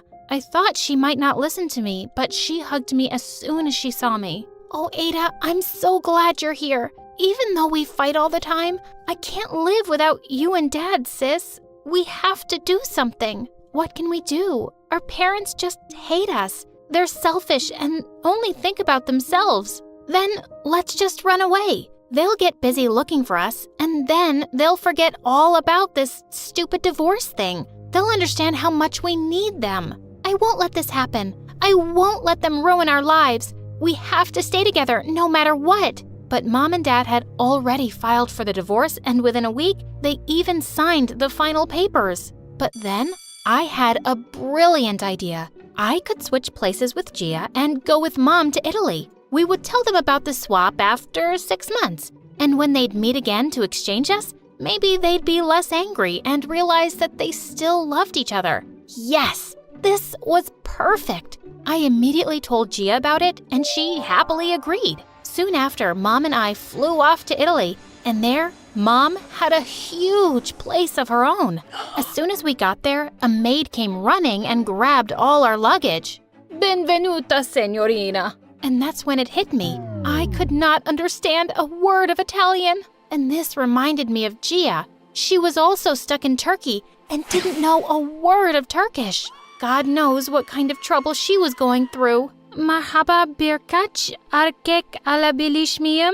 What are you saying, kid? Are you out of your mind? Soon after, Mom enrolled me in school, and my first day was a complete mess. The teacher asked me to introduce myself, and I said, Ciao, mi chiamo Gia, siete tutti brutti. Everyone gasped and looked at me like I'd cursed them. All I said was they were nice, but for some reason, none of them would talk to me now. The next day during lunchtime, pizza was being served in the cafeteria, but I noticed there wasn't enough cheese on top. Can I get more cheese on this? The server stared at me like I had asked for her kidney. And dude, this was a clear mistake. Asking for more cheese in Italy is considered super rude, but I didn't know that. Cheese? Vacca grassa? The lady glared at me and jumped over the food counter to attack me. She chased me for a mile around the school until the principal caught us both. She sternly told me off for being rude and said she was going to call my mom later. And I felt like a terrible kid. Mom was already dealing with the divorce, and now I was adding more to her troubles. I thought I'd apologize to her as soon as I got home, but what I saw next shocked me. Mom was having a pool party with her friends, and they were all having the time of their lives. What the crap? Mom, what's going on here? Oh, honey, I'm having so much fun. You should join us. If I knew life without your father would be so amazing, I'd have divorced him before the wedding. I feel like I'm 20 again. Woohoo! What? I thought she'd be missing Dad and me, but she was having a blast. This was so weird and not what I expected. I quickly went to my room and called Gia to tell her how Mom was going completely crazy. But what she told me shocked me even more. Dad was gonna get engaged within a week. This was insane. We had to get Mom and Dad back together soon, by any means possible. The next day, I was all set to break the news to Mom, but what I saw almost gave me a heart attack. She introduced me to a not-so-handsome man as her boyfriend. Ciao, sono Roberto, signorina. And before I could even say anything, they put me in a car and took me shopping with them. But I had to do something to get rid of all this Italian pasta sauce at all costs. When Mom went inside the changing room, I told him to leave her alone. Voglio che tu ami mia madre. Suddenly, he had tears in his eyes, and he hugged me. What was wrong? Then he took a rose from his pocket and proposed to my mom in the most romantic way possible. Sarai mia, signorina. Mom looked awestruck, and then she said the words that I dreaded the most. Si, lo farò. OMG, what the heck was happening? Our plan was literally falling apart. The next day, I stormed off to school in anger. But in the school corridor, a guy pulled my hand and started flirting with me. Hi, beautiful. Want to go and get some cheese with me? I'll open factories for you. Ew, he was so gross. And I was so done with kids making fun of me for not knowing the language. I knew a little Italian by now, so I told him to leave me alone. But he didn't, so I slapped him hard. He left and he went to tell the principal some lies that I forced him to kiss me. An hour later, Mom barged into the principal's office and she looked raging mad. Your kid has been misbehaving with our staff and been doing inappropriate things to boys. Mom, I didn't. Oh, I know my daughter very well. It's the school that's stupid, and I'm putting her into a better one. We are done here. Oh my God, she was so unpredictable. While driving me back home, I thought Mom would scold me, but instead, she said something that completely shocked me. It's okay, honey. If you're ever in a place where you're unhappy, then you can always move away. Just like I did, Ada. What? Did she just call me by my real name? Mom, you know? Of course I know. You're my child. Really? Well, no. This morning after you left for school, I went to your room and I saw your pink-colored undies, which Gia hates. But why did you do this, honey? Imagine everything Gia has been going through there. She doesn't even know the language. We want you guys to get back together. But Mom didn't say a word to that. And as soon as we reached home, she called Dad and told him everything. But Dad, like always, wouldn't believe her. I'm not going to fall for your pranks, woman. Do you think I'm a fool? Of course I know it's my daughter. It's Ada. But minutes later, he called her back saying he knew from the beginning it wasn't me. Mom immediately got on a plane with me. When we landed at the airport, I saw Gia and Dad waiting for us outside. I ran towards her and she hugged me as soon as she saw me. I missed you so much, sister. Minutes later, Mom asked Gia to follow her and Dad asked me to come with him, but I had to try one last time. Enough, you guys. We are not going anywhere. We want to live together like a family. Please, can't you do this for us? Yes, I want to live with Ada and Mom. Not like this, where I feel so empty and alone and unloved. I want to be happy. Mom and Dad looked at us in complete surprise. Oh, honey, why would you ever think you're alone? No matter what happens between me and Mom, nothing could ever change the fact that we're your parents, and we love you so much. You'll always have both of us. Then why can't we all live together? Because that won't make any of us happy. We wanted to raise you in a happy home with great memories, but living together, we could never give you any of that. And now look at us. We are happy, and we can give you the best of the world only if you choose to accept it. Suddenly, I had tears in my eyes. Maybe Mom was right. She looked a lot happier and healthier than she ever used to be with Dad. And Dad, he looked like he was going to explode with joy. And now, the only people fighting against this happiness was me and Gia. This had to stop. I looked at her, and she looked at me, and we knew what the right thing to do was. We agreed to Mom and Dad's plan, but we decided we weren't going to sacrifice our happiness either. So Gia and I decided to live with Mom, and both of us moved back to Italy with her. But we often visited Dad and his new family, and we were the happiest. Some people say that the Brits couldn't start their day without drinking tea. Not me. I don't drink tea, especially when I'm nervous. Like right now. I just wanted to have fun in my old school in London, you know? But when my parents found out that I got detention every week, they decided to send me away to this international high school in Dubai to become disciplined. On my way to the interview, I bumped into a girl who looked exactly like me. She looked like she'd seen a ghost as I picked up our papers on the floor. She quickly took hers and ran away like crazy. The principal finally came out, and I handed him my papers. Mashallah, Mabrok, Habibi. What did he say? The very reason we accepted you is that you also speak Arabic. We have a lot of students here from the Middle East, so it's very helpful. What was he talking about?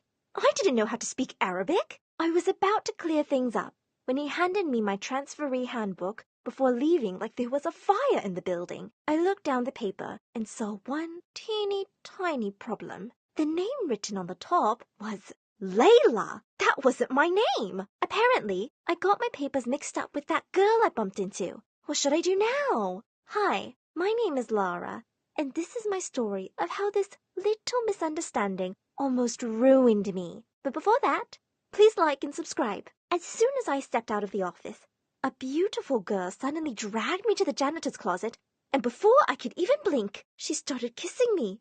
On the lips! Excuse me? God, I miss you so much it hurts. I love you, babe. Oh, so now I have a girlfriend? Let's go to our dorms. I have been waiting for this moment. What are we going to do there? Suddenly, her face turned serious. Wait a minute. There's something different about you, Layla. Must be the hair color. Oh, shoot. Layla's hair was black. Well, thank God for hair dyes. New school, new look. Your nose. What happened to your nose? I got a nose job. You look better with it. I like it. Before she could do another inappropriate thing to me, I excused myself to the bathroom, but unfortunately, she came in here too. So, now that you're finally here, when are you going to get rid of Ali? Ali? Who is she? Nice joke, babe. You mean he. Oh, so I have a she and a he now? You're so funny, babe. And she was about to kiss me when I finally said, yeah, of course. Ali! Oh, that boy. Gosh, he is annoying. I hate him to the core. Well, it's not easy to get rid of your future husband who was chosen by your parents, so... My what? Oh, yes, we need a plan. Arranged marriages are the worst. That's my girl. Okay, so I had to act like a girl who had a girlfriend and an already planned husband who she hated.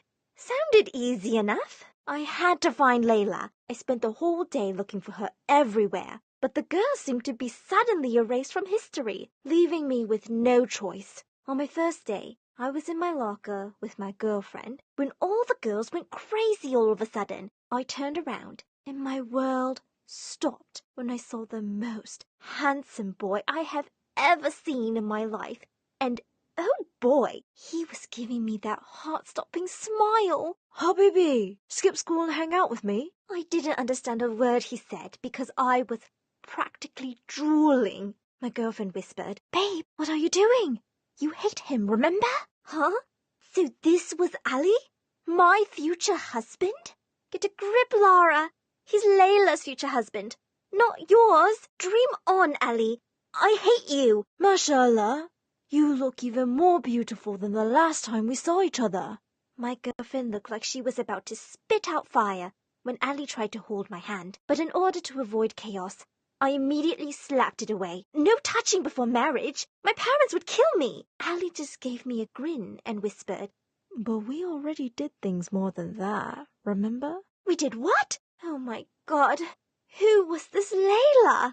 It was so difficult to act like I was in love with my supposed girlfriend.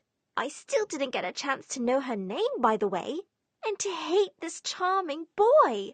One time, I was in our drama class when I got partnered with Ali. The teacher asked, Who was the first actor in the world? Thespies of Icaria was the first ever to appear on stage as an actor playing a character. Oh, since when did you become this smart? I was always this smart. I was just shy.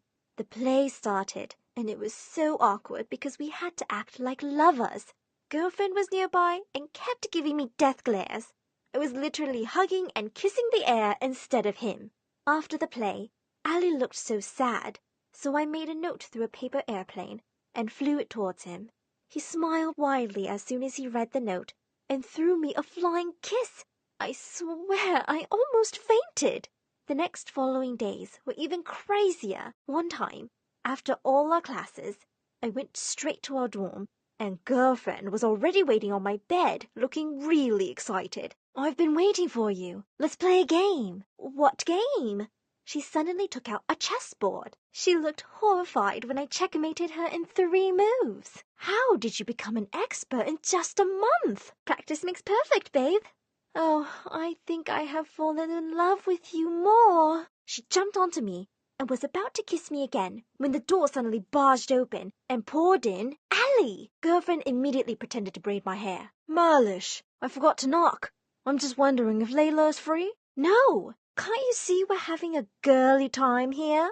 I got totally disappointed when Ali left. Poor boy.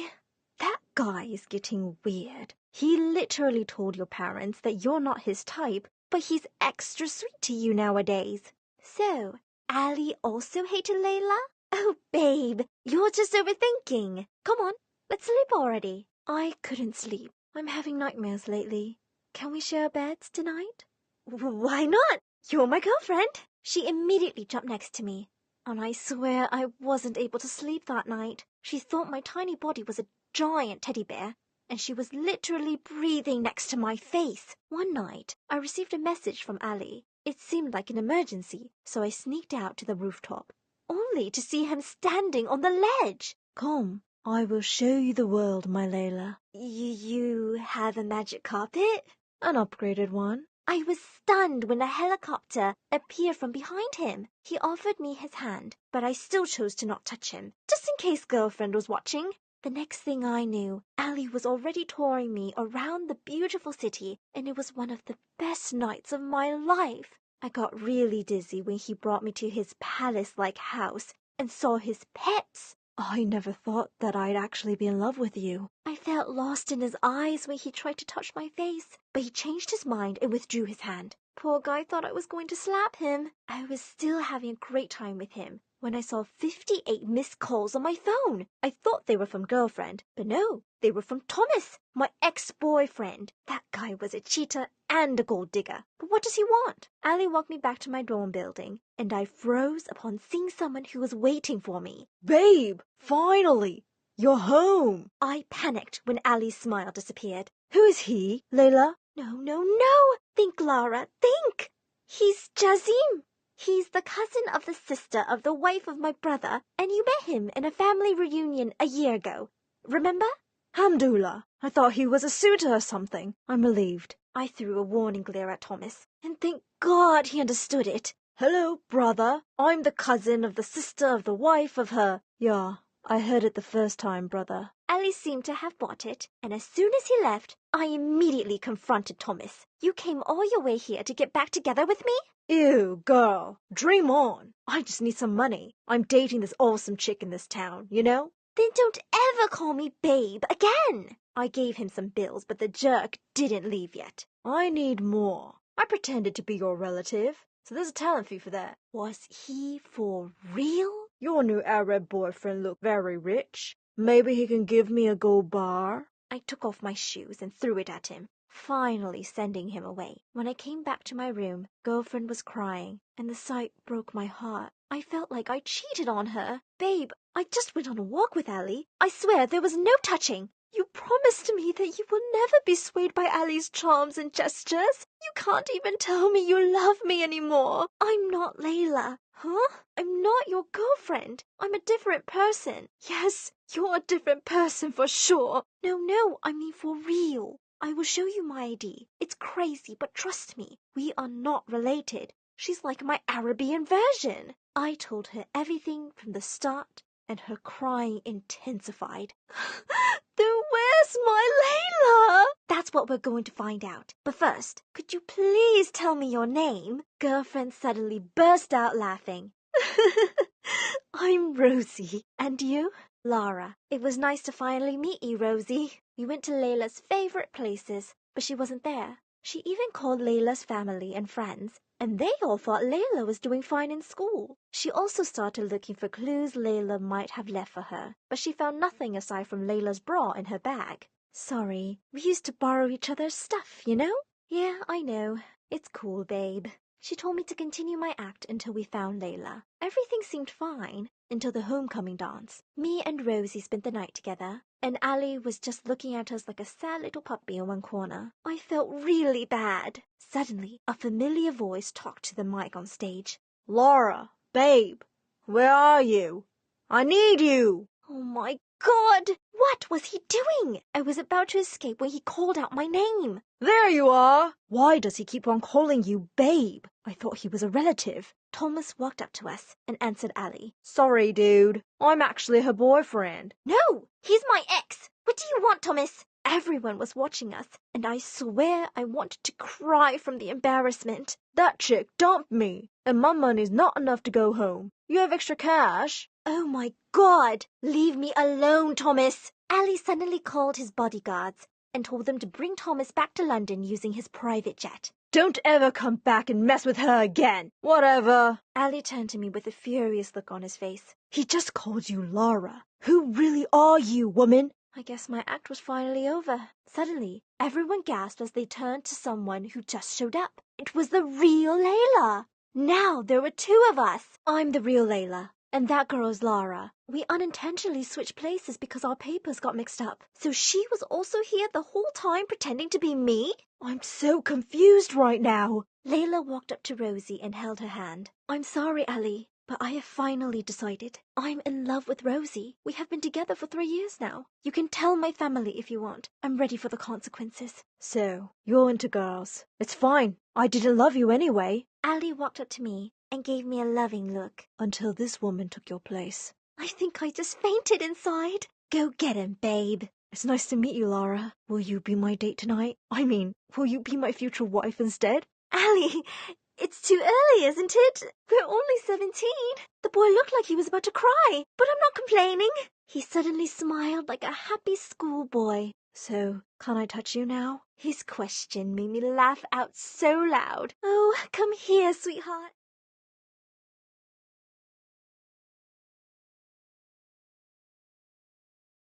Hi, my name is Anna, and I'm from Sweden. Please like and subscribe. I used to live with my mom and my 5 other siblings in an age-old house that looked haunted.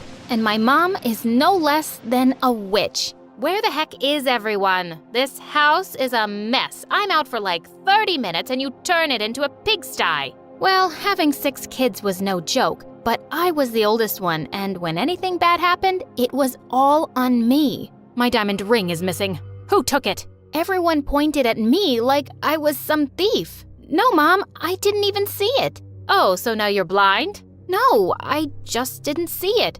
And since when are we so rich that we have diamonds? You don't even have a job. But Mom looked super mad about it. She turned the whole place upside down, only to find it in my youngest sister's diaper the next day. And for some freaking reason, she blamed it on me. You fed her the ring. I can't believe you do that to a baby. Mom, that's crazy. Why would I do that? She glared at me like a raging bull, but then she went ahead and cleaned the ring with a tissue and put it on her finger. Oh, my precious. Ugh, what a psycho. Sometimes I doubted if she was even my mom. Then one day when I was 14, I saw her taking money from some old woman. I stepped closer to hear them, and what I heard next shocked me. I don't care about the money. You can have as much as you want. Just keep that child away from my family like you've done for 14 years. 14 years?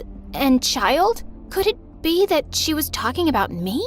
Was I adopted? I had to find out the truth. After the old woman left, I confronted Mom. Mom, who was that woman? And why did you take money from her? And what child was she talking about? Ugh, nothing. She's just an old woman who helps me feed you brats. Do you think it's easy for a hot, single woman like me to survive on my own, huh? Go back and clean some dishes, now. Ugh, she was clearly hiding something, and I had to find out what. I kept an eye on Mom after that, and the next month, I saw her taking money from the same old woman again. If Mom wasn't gonna tell me, I was gonna find out the truth from the old woman, myself. After Mom went back inside the house, I secretly got into the trunk of the old woman's car and followed her all the way to her place. And God, this place was huge! As soon as I got out, some guards held me for trespassing, and the old woman looked at me like she'd seen some ghost. You, what are you doing here? How did you even? Suddenly she pulled me to the side and went all bonkers on me. I know why you're here, but I won't let you destroy my family. If you go anywhere near my daughter and reveal the fact that you're her daughter, you're done for. OMG, what? I was her daughter's daughter? She was my grandmother? This was insane. I have a different mom other than my crazy mom? No wonder my fake mom treated me like garbage. I was in complete shock, but just then, she started pushing me out the gate. Go away. Go back to where you came from, or I'm going to lock you up in the dark. What were these kiddish threats? I lived with a psycho woman all my life. I wasn't afraid of anyone. I pushed her away and ran inside the house in search of my real mom and screamed loudly, Mom! Suddenly, a gorgeous-looking lady sitting on the sofa looked at me in complete shock, and surprisingly, I looked just like her. She was definitely my mom. Who are you, kid? I'm the daughter you gave away 14 years back.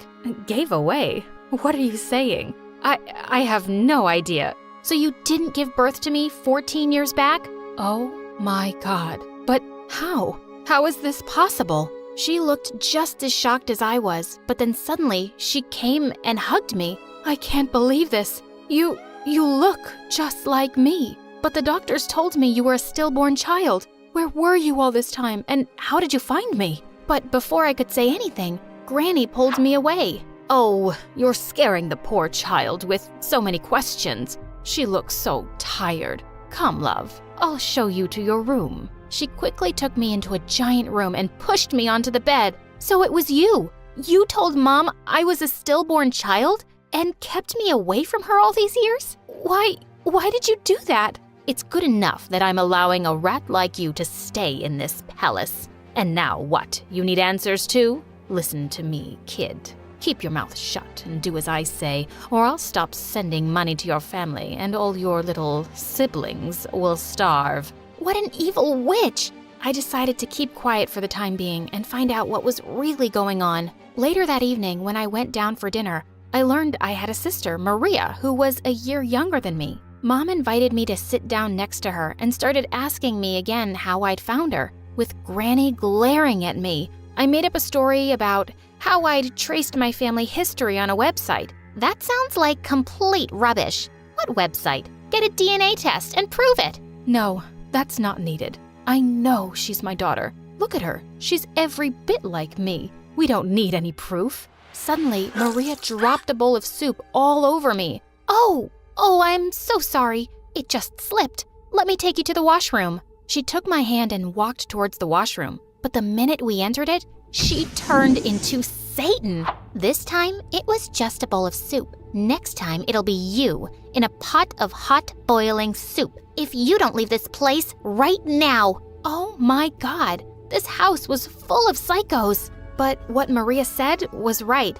I had to get the DNA test done just to verify things. And indeed, I was her daughter. But I still didn't know if she was a good one. Then one night, as I was lying in my bed, Mom came into my room and started talking to me about her life. At first, I was hesitant, but she was just so sweet. Don't mind Maria if she's cold to you. She's just really attached to me. She'll be fine. And honey, I'm so glad to have you back in my life. Suddenly, I had tears in my eyes. For the first time ever, I knew what it felt like to have a loving mother, and she was just awesome. But my happiness was short-lived because Mom was going out on a business trip for some time, and that meant I was stuck with Granny and my evil sister now. At school, she was like the boss of the bullies. Once, she saw a girl wearing the same dress as her, and she said, "How dare you try to wear the same dress as me?" Saying that, she grabbed the girl's dress and tore it to pieces in the corridor full of students. What a witch!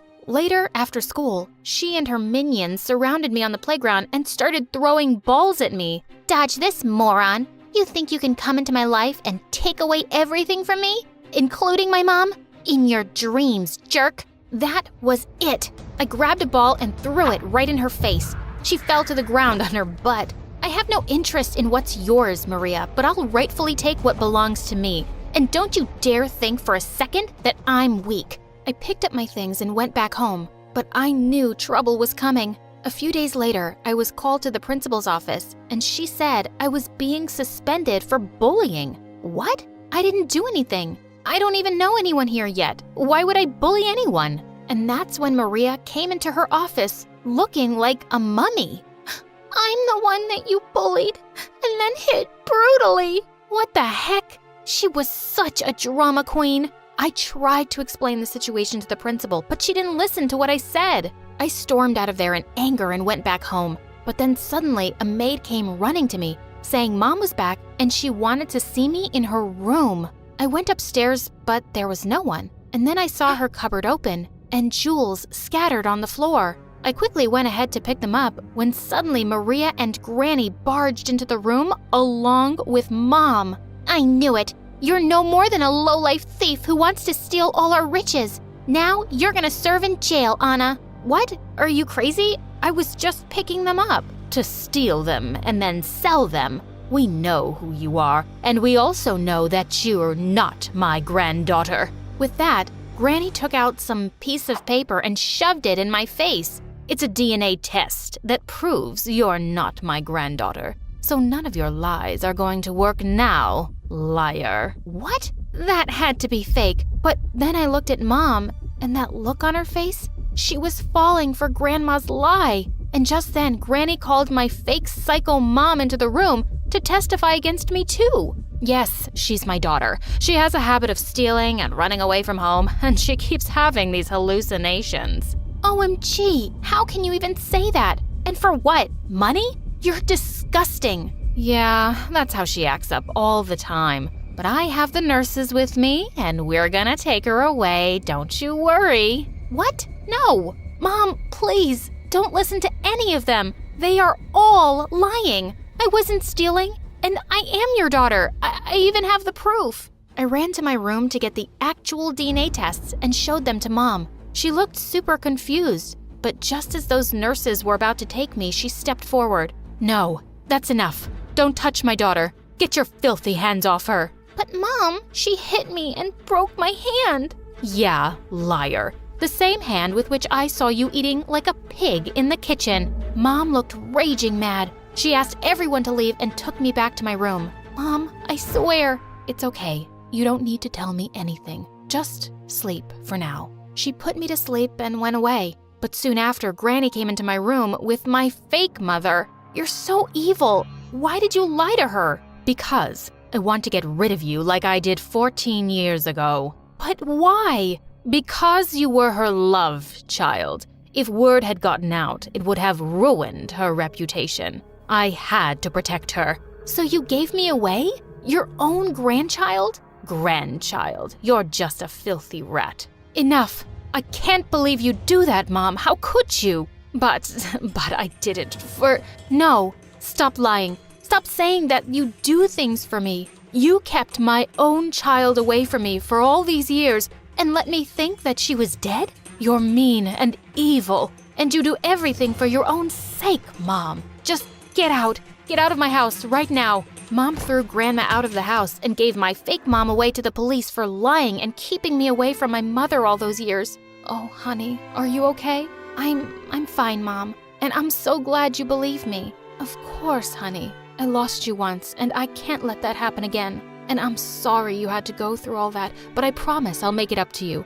And I will always love you. I love you too, Mom.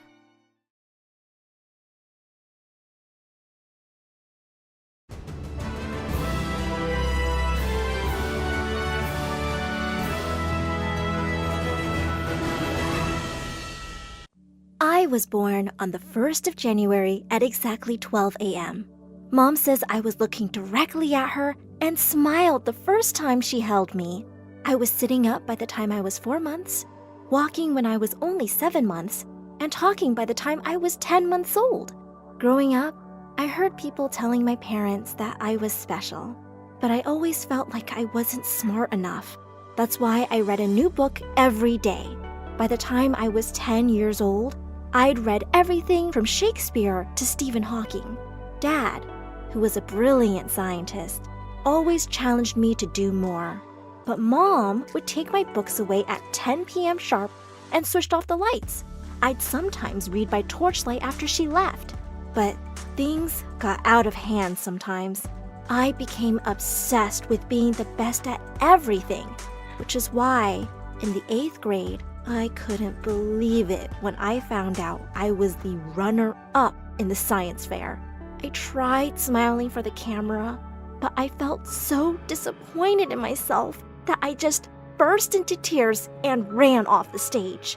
As we walked out of the school, Mom said, "What was that all about? You're still second best, and that's amazing." Dad looked over at her. "There's no such thing as second best.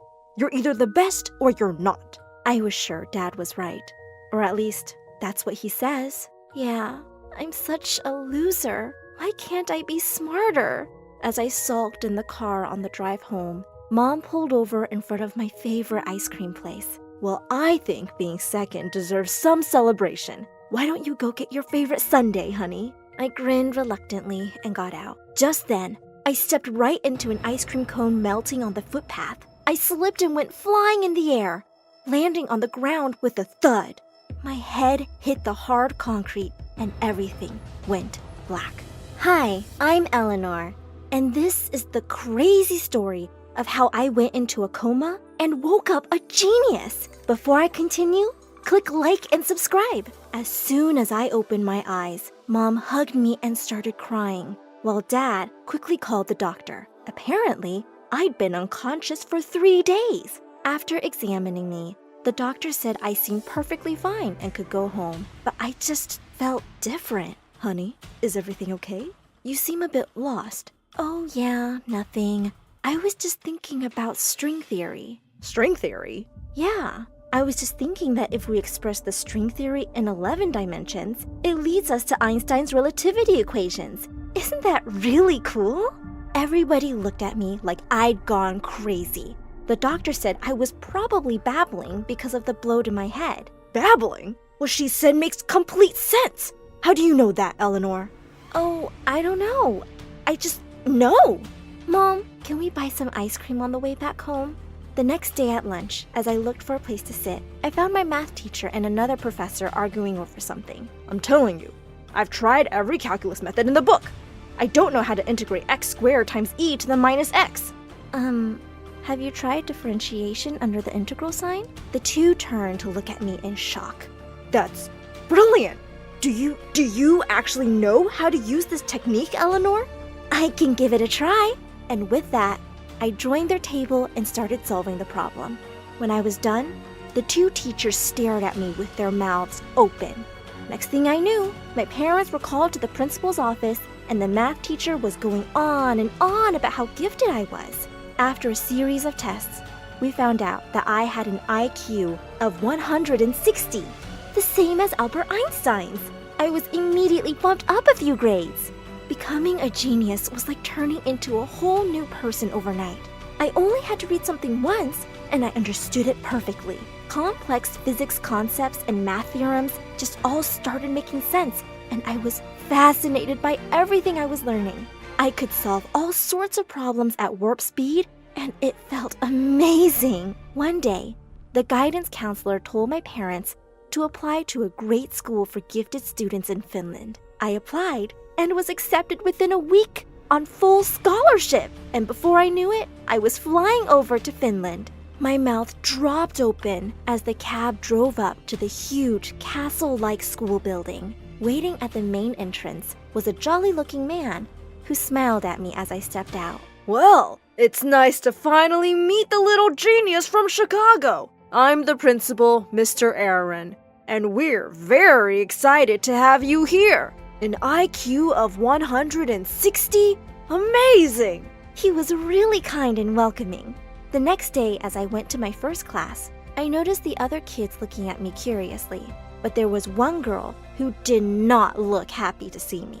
I instantly recognized her as the mean girl of the class. Just then, the math teacher walked in with the principal right behind him, who quickly slipped to the back of the classroom. The teacher announced an oral quiz, and I was on the edge of my seat. Turns out, things weren't that easy in a class where everyone was a genius. As the questions got harder, though, it was clear that my main competitor was the mean girl, Janice. We were both neck to neck with our scores. Well done, girls. Now here's a tough one to break the tie. Give me a number that when divided by the product of its digits, the quotient is 3. And if you were to add 18 to this number, the digits would be inverted. There was a short pause. 24. And we have a winner! As the class broke into applause, I turned back to see the principal beaming at me. But Janice looked like she wanted to eat me alive. Later that day in the cafeteria, I joined some kids from my class and was having a really good time when suddenly Janice came over and slammed down her tray. So, just because you got one more question right, you think you're the smartest girl in the universe now? I didn't even say, well, you're not. And I challenge you to a game of speed chess. Challenge accepted. She instantly set up a chessboard at the lunch table, and before I knew it, we were in the middle of a really intense match, with half the school watching us. After Janice made another move, she looked at me, and I smiled. You lose. What? The game isn't over yet? Yeah, it is. My knight to e7, your king to h8, bishop blocks, queen to h5. Checkmate. I could see her working out the moves in her head, and then suddenly, she screamed and knocked the board right off the table. As she stormed off angrily, a girl leaned in and whispered, "She's the principal's daughter. I wouldn't mess with her if I were you." A few weeks had gone by, and I was loving everything here, except for the death glares I kept getting from Janice. One evening, I was called into the principal's office. When I got close to the door, I heard voices from inside. "But Daddy, I want to take a shot at it too. I have an IQ of 140. Why do you treat me like I'm dumb?" Because you're not the best. The only place that matters is the #1 spot. Now stop wasting my time and go away. Just then, the door burst open, and Janice stormed out, crying. She just looked at me and spat out, "I hate you," and went running down the hallway. When I walked into the office, the principal greeted me with his usual broad smile. Eleanor, I have an amazing opportunity for you. There's a famous mathematical problem that's gone unsolved for decades. It has $1 million prize for the person who solves it. I really believe that could be you. Wouldn't you love that? You can use my private study to work in peace, and you can have anything you want. You just name it. I'd really love some Doritos. I have no idea what those are, but I will search all of Finland and get them for you. You just work on this and make us proud. I pored over the problem for days, barely leaving the study. I became obsessed. I started missing my classes, but the principal said I didn't have to worry about that right now. One night, I'd fallen asleep at the desk when I woke up with a start. Of course! I couldn't believe the answer had been in front of me all this time. The next morning, I was up early waiting for the principal outside his office. I think I solved it! He settled in his chair, and as his eyes scanned the pages, they grew wider. And 10 minutes later, he looked up at me in shock. Unbelievable! I really think you've done it. Then suddenly, I saw an expression on his face I'd never seen before. Now, get out of my office, please. Wait, what? Aren't we going to submit the solution, sir? Oh yes, but not we. Just me. What does a little girl like you need $1 million and all that credit for? Oh my god! You're an evil jerk! You can't steal my work! I can! Watch me! And with that, he shoved me out of the office and slammed the door in my face. I couldn't believe he'd made such a fool out of me with his nice guy act. That evening, as I paced my room furiously thinking about what to do, Janice suddenly walked in. "What do you want?" "I know what he did, Eleanor. I know what he's really like. We can't let him get away with this." For the first time, I realized we were a lot alike. We both just wanted to be the best, and our dads had always made us believe we just weren't smart enough. "I'm listening." A few days later, the principal was planning to make a presentation in front of his colleagues and board members. Janice and I snuck into the conference room as everyone gathered there. The principal stepped up in front of the mic. Before I start, I just want to say that I'm so excited to present the solution to a problem that has baffled so many brilliant minds. This will do wonders for the reputation of our school. With that, he switched on the projector. Everybody stared at it, looking unamused, while Janice and I nearly burst out laughing. Mr. Aaron looked at the slide in horror and quickly shut the laptop off. Clearly, there's been some mistake here. No matter. Let me distribute copies of my solution. As everyone opened up the pages, they stared at him angrily. Is this some kind of joke, Mr. Aaron? Why are you wasting our time? And with that, everyone got up and started leaving, looking really displeased. When the room was empty, we came out of our hiding place, and the principal turned purple.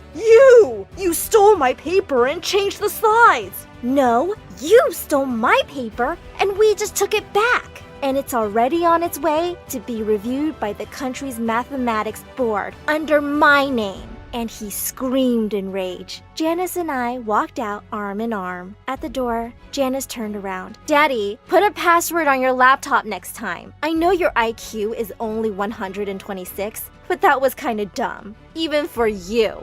Fast forward a few weeks, and I was invited to a ceremony in Belgium to receive my prize for solving one of the greatest math problems of our times. Mr. Aaron quit and left, and no one knows where he is now. I'm graduating school next month and heading off to university soon. With the prize money, I have big plans to open a school where all sorts of kids feel valued. Janice and I have become really good friends, and I sometimes let her beat me at chess.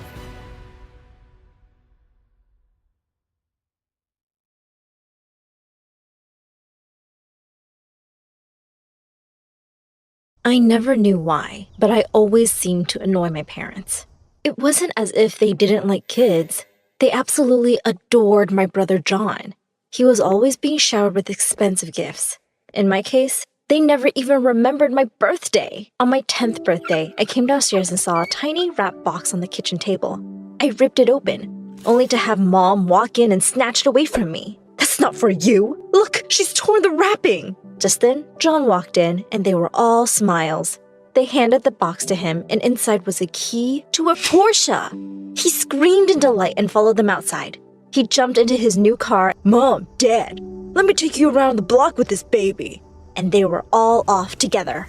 John was failing high school and was mostly just partying with girls, but that never seemed to bother my parents. Last Christmas, he brought 2 gorgeous girls home, and my parents looked like they couldn't be prouder. I had the duty of serving everyone drinks and food. I pretended to trip up and spilled an entire tray of drinks on John and his guests. Mom sent me to my room, and I was more than happy having dinner on my own. A couple of weeks later, he turned up with another girl, Alina, and said they were in a serious relationship and she was moving in with us. I wasn't even allowed to have friends over to study with. If I ever wanted to ask someone, Mom would say, "Are you too stupid to do your work on your own?" And here my parents were, welcoming Alina with open arms. To my horror, I heard Mom say, "Oh, John probably doesn't have enough closet space. Why don't you put your things in Gwen's closet? She can put her clothes under her bed." As I started cleaning out my closet, I said, "You know, this is Whisker's favorite sleeping spot. I hope he doesn't scratch all your pretty clothes." Alina shrieked, picked up all her dresses, and ran off. Later that year, my brother and his dumb girlfriend became proud parents to little Mike. My parents practically sobbed with joy at being grandparents, and I became the official babysitter.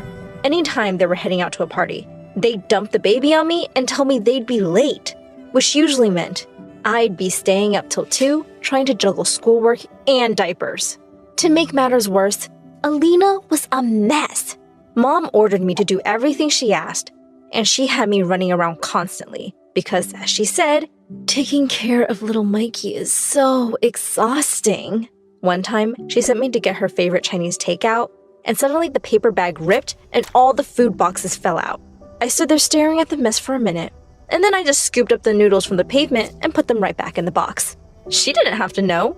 She popped into my room one day to try on one of her designer dresses, and she started crying when she couldn't get the zipper up because she'd gotten so fat. I helped her out of it, but inside, I felt so happy. Served her right for stuffing her face all day. One day, while Alina was taking one of her many naps, I was watching over Mike, and he just wouldn't stop crying. John barged into my room and snatched him from me. "Seriously, why are you so useless? You can't even get a baby to be quiet." That was it. I was done with the thankless job and these selfish people. I decided that things had to change now. Anytime they tried to leave Mike with me, I would say I was too busy with exams and projects and lock myself in my room. I started having my friends over too. One time, while a friend called Stella and I were working on a project, Mom walked in and said rudely, "It's getting late. It's time for Stella to go home." I took Stella's hand and walked up to my room, slammed the door, and started playing loud music. And guess what? My parents said they'd had enough of me. They sent me off to live with one of my aunts. She was in her late 20s. I thought anywhere was better than my house, and I was almost looking forward to it. But I was so wrong. My aunt's ex-husband had been in the army, and I guess that's where she got her military discipline from. She had stupid rules for everything. I turned up for dinner 2 minutes later than 8 on the first night, and she said I could only eat salad. She had a list of chores I had to manage with school every day. I had to obey her rules, otherwise, I'd be homeless. The only good thing about being there was that her stepson, Paul, lived with her. He was just a couple of years older than me, and boy, was he handsome. He seemed glad to have my company, and we became friends pretty quickly. He would ask me to join his buddies whenever they were over. I totally wanted us to be more than just friends, of course, and it was so exciting to live in the room next to my crush. Stella was over at my place one day, and I told her I'd written a song for Paul. I sang it for her, and she absolutely loved it. Well, at least someone got to hear it. The next day at school, people seemed to be looking at me a lot more than usual. A girl from my class said, "Wow, I had no idea you had such an amazing voice." Another said, "Oh my god, why haven't you auditioned for American Idol already?" Wait, what? Another girl pulled out her phone and said, "Have you seen the views on your video yet?" I looked in horror at myself singing in my room. I couldn't believe Stella had recorded me and uploaded the video to YouTube. And it looked like everyone was loving it. The video went viral. Suddenly, every girl wanted to be me, and every boy wanted to be with me. I could see the admiration in Paul's eyes, too. If only he knew he was the inspiration. Jacob, one of the most popular jocks in school, came up to me one lunch. He leaned on the table and said, "Want to go out with me sometime?" I said casually, "You're going to have to impress me first." I made a dare, and the next thing I knew, Jacob had jumped up on the table and was taking his jersey off. Everyone in the cafeteria had turned around, and there were loud cheers and claps from the audience. Boy, he was totally ripped. But I looked at him and said, "Nah, I've seen better." And with that, I walked away. Jacob hadn't even noticed my existence till I became popular. He totally deserved it. Soon enough, though, I got a call to go to the principal's office. The principal glared at me as I walked in. I knew she only liked the nerds. She called my parents, and of course, they had nothing nice to say about me. She warned me that if I wanted to stay in the school, I'd better follow the rules and be a good little girl. I felt so angry. I was so tired of everyone's rules. I got up from my chair and said, "Please don't talk to me like I'm a kid. I'm literally the most popular girl in this stupid high school right now." The principal looked absolutely furious. She said, "This is my last warning. Behave or you'll be expelled." This wasn't over. The principal needed to treat me with respect. I was going to find a way to bring her down. The chance came sooner than I could have hoped for. And it was so much better than any of my original ideas. My aunt had sent me to get food from her favorite restaurant one evening, and I stopped short when I looked in through the window and saw two women kissing. It was the principal and our science teacher. Last time I checked, that was definitely against the rules. I quickly whipped out my phone and made a video of the two. That video was an overnight sensation. The principal and the teacher were both forced to quit, and everyone was ecstatic that we were rid of the horrible principal. And I was the one who made it happen. I was crazy popular now. One day in the science lab, I caught Alexa staring right at me. She smiled at me when our eyes met. Alexa was really popular. The lab instructor told us to pair up, and she quickly came to my side. We became friends and started hanging out a lot. At one of her parties, I told her she looked really good, and she blushed. She took my hand and led me to the dance floor. I could tell she was really into me, and to my shock, I realized that I might be a little into her too. I invited her to my aunt's one day. Paul and some of his friends were watching the game and asked us to join them. My aunt walked in with some snacks, and she instantly seemed to warm up to Alexa. I had never seen her look so affectionately at anyone. Alexa and Paul really seemed to hit it off too. And after a while, I felt a little bit left out of their conversation. Soon after that, Alexa started hanging out with me less, and whenever I'd call, she'd say she was busy. Paul seemed to be home less often too. I wondered if the two were hanging out together without me. One day, when I got home from school, I heard laughter from the lounge. It was Alexa and my aunt. Alexa said, "Hi, Gwen. I was just here to see Paul." I didn't care if my aunt liked Alexa better. I just couldn't afford to lose Paul. I decided to tell him how I felt about him. The next evening, I texted Paul to meet me in the garden after dinner. He seemed really surprised to see me all dressed up. He said, "Hey, Gwen, what's going on?" I took his hand, looked deeply in his eyes, and said, "I'm just a girl standing in front of a boy asking him to love her. I closed my eyes and leaned in to kiss him, but I suddenly felt him gently push me back. Paul looked completely shocked. He slowly said, Gwen, I'm a boy who's into other boys. I thought you would have figured that out. I have a boyfriend, actually. I ran away from the scene as fast as I could. High school was about to end, and I didn't want to live with my aunt anymore. Things were really awkward with Paul since that night.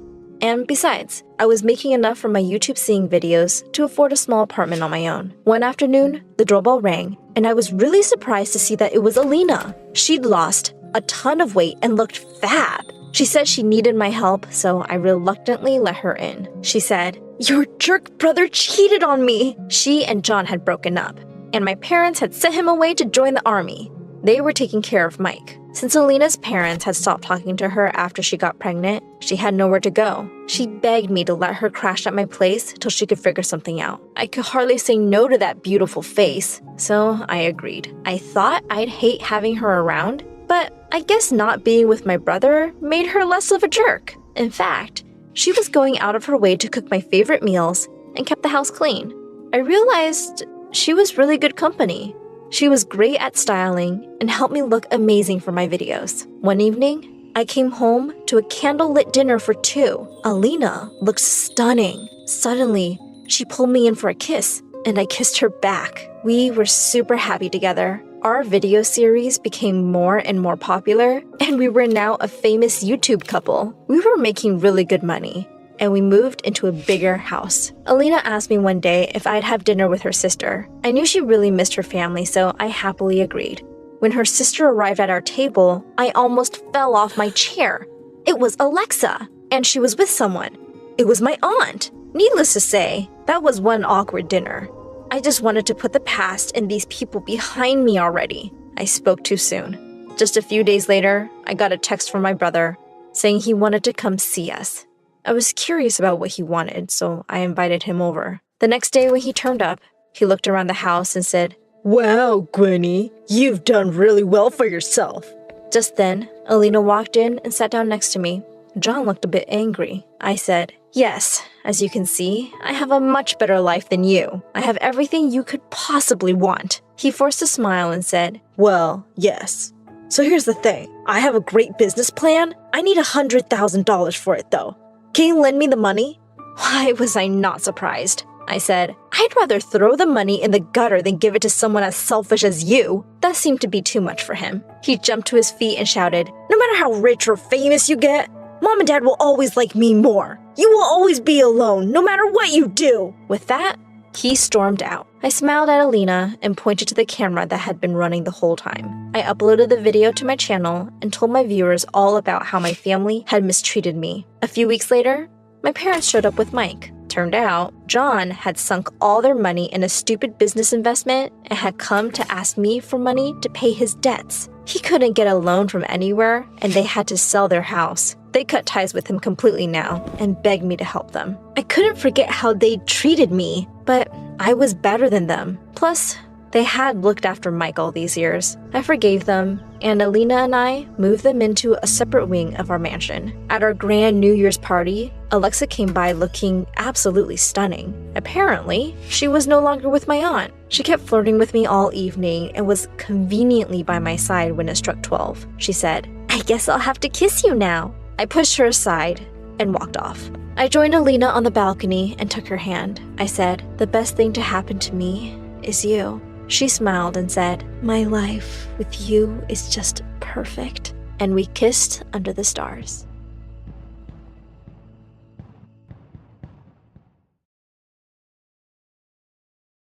Hi, I'm Sarah from Paris. I live with my single mom, and unfortunately, my sister Zoa, who's always been my biggest rival and a pain in my butt. Like, when I was 5, a tutor would come to teach us, and one day, he praised me in front of my mom. Ma'am, your Sarah is a brilliant child. She's a quick learner.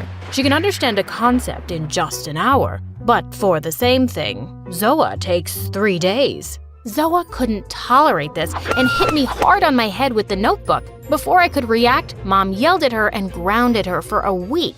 I never really understood why she was jealous of me for being smarter. I wasn't jealous of her for being prettier. Whenever we went out together, people noticed her first and gave her compliments, but she was still so insecure. But maybe the reason why she really hated me was because I was fearless. Once when I was 10, the three of us were out on a picnic when I noticed a man snatch a woman's purse and run away. I immediately stuck out my leg and he tripped and fell down hard. The thief was taken away by the police and everyone there clapped for me, except for Zoa. Mom was pretty freaked out too. Sarah, the thief could have had a weapon. He could have hurt you. Don't do that again. You're just a child. Yeah, dummy cow. This is not some movie where you pretend to be an action hero. This is real life. And I'm afraid one day someone might cut you down into pieces. I know what your actual concern is, Zoa, and it's not for my safety. You just can't stand it when I'm praised by people, can you? Oh, please. I get plenty of praise because I'm so pretty. Have you ever heard someone use that word for you? I bet you can't even spell it. It's P-R-E-T-Y. You forgot a T, dinosaur brains. And you forgot my hand, dinosaur face. And suddenly she slapped me and we broke into a huge fight right in the middle of the park. As we grew up, she became prettier and more popular in school. All the time, boys would roam around her, while her minions cracked jokes about how I must be adopted. But I never let Zoa or any of those bullies get to me. I was smarter and stronger than those idiots any day. Once in 9th grade, I was looking for a book in the library when I noticed a boy staring at me from a gap in the shelf. I just went back to my seat and started reading my book, but he sat down in front of me. Hey, what's your name? You're very pretty. No way. This was definitely a prank. If I was really pretty, why was he the first boy to say so? I just walked off without a reply. I was in no mood to be made fun of. But the next day when I was walking through the hallway, I suddenly tripped over something and went flying straight into someone's arms. It was the boy from the library. Oh, thank you so much. If you want to thank me, just tell me your name, please. I did, and it turned out his name was Henry and he was my senior. We became good friends and started hanging out together all of the time. One day when I went to the cafeteria, I found a large poster stuck to a wall. It was my picture with an ugly mustache and devil horns, and the caption, "Sarah, the ugly monster." As I saw Zoa and her friends cackling in the distance, I was about to tear it down when Henry walked in. Wow, someone's really jealous of your beauty, Sarah. And with that, he tore it in half. Then he turned to me and said in front of everyone, I think you're the most beautiful girl here. And you're smart and funny. You're just amazing. Will you be my girlfriend, Sarah? I was shocked, but I said yes. And what made me even happier was seeing Zoa burn with rage. The next few days, I felt like a princess in some fairy tale. I would roam around with Henry, he would bring me roses, and would lie with his head in my lap for hours. It was all so beautiful. Then one day, he asked me to go to a party with him. That evening, I was getting ready when Zoa came running into my room, all breathless. Sarah, my sister, I need to tell you something. Please, stay away from Henry because he is a cheater. He is dating 3 girls, including me and you. He just kissed me today, out of the blue. What? You're such a psycho liar. Get out of my room, Zoa. But then she showed me something that left me stunned. It was a picture where she and Henry were kissing. I couldn't believe it. I ran to the washroom and Zoa followed me. Sarah, why are you crying? So what if he found me more attractive than you and kissed me? At least now we know his true colors. Don't cry, sis. This is for the best. I angrily pushed her aside. I'm not crying. Something just went into my eye. And I don't care if he kissed you. He's still my boyfriend. Get out, now! I left home pretending to see Henry, but of course, I wasn't gonna meet that jerk. I went to a park and sat alone and kept rejecting his phone calls. When he kept messaging me, I sent him the picture Zoa showed me. He started giving me excuses, but I didn't believe a single word he said.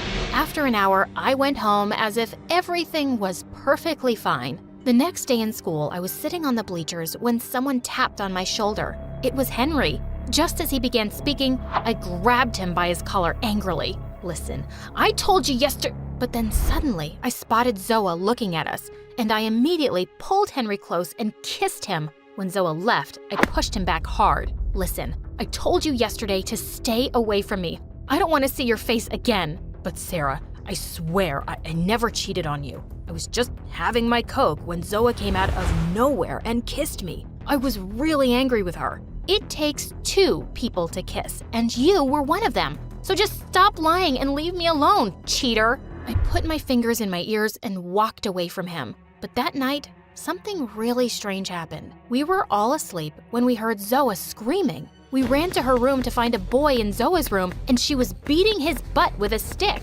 The boy was from our school. Mom, I caught this thief. I caught him. Call the police. Call the media.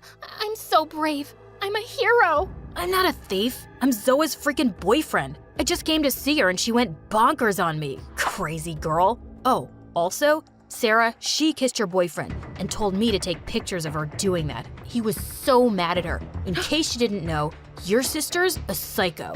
Oh God, Henry was telling the truth and I hadn't believed him. The boy broke up with Zoa and jumped out the window while I turned around and pounced on her. I pulled her hair as hard as I could till Mom pulled me away. The next morning, I literally ran to school and found Henry and apologized to him. He opened his arms and we hugged each other really tight. Time passed and we graduated from school. Henry went abroad for his higher education and Zoe and I started college. Then one day, Mom suddenly felt some pain in her chest, and after the doctor's examination, it turned out that she needed a really expensive heart surgery. This was the first time in my life that I felt scared. We didn't have enough money, so I took up a part-time job to start saving. I asked Zoa too, but she flatly refused.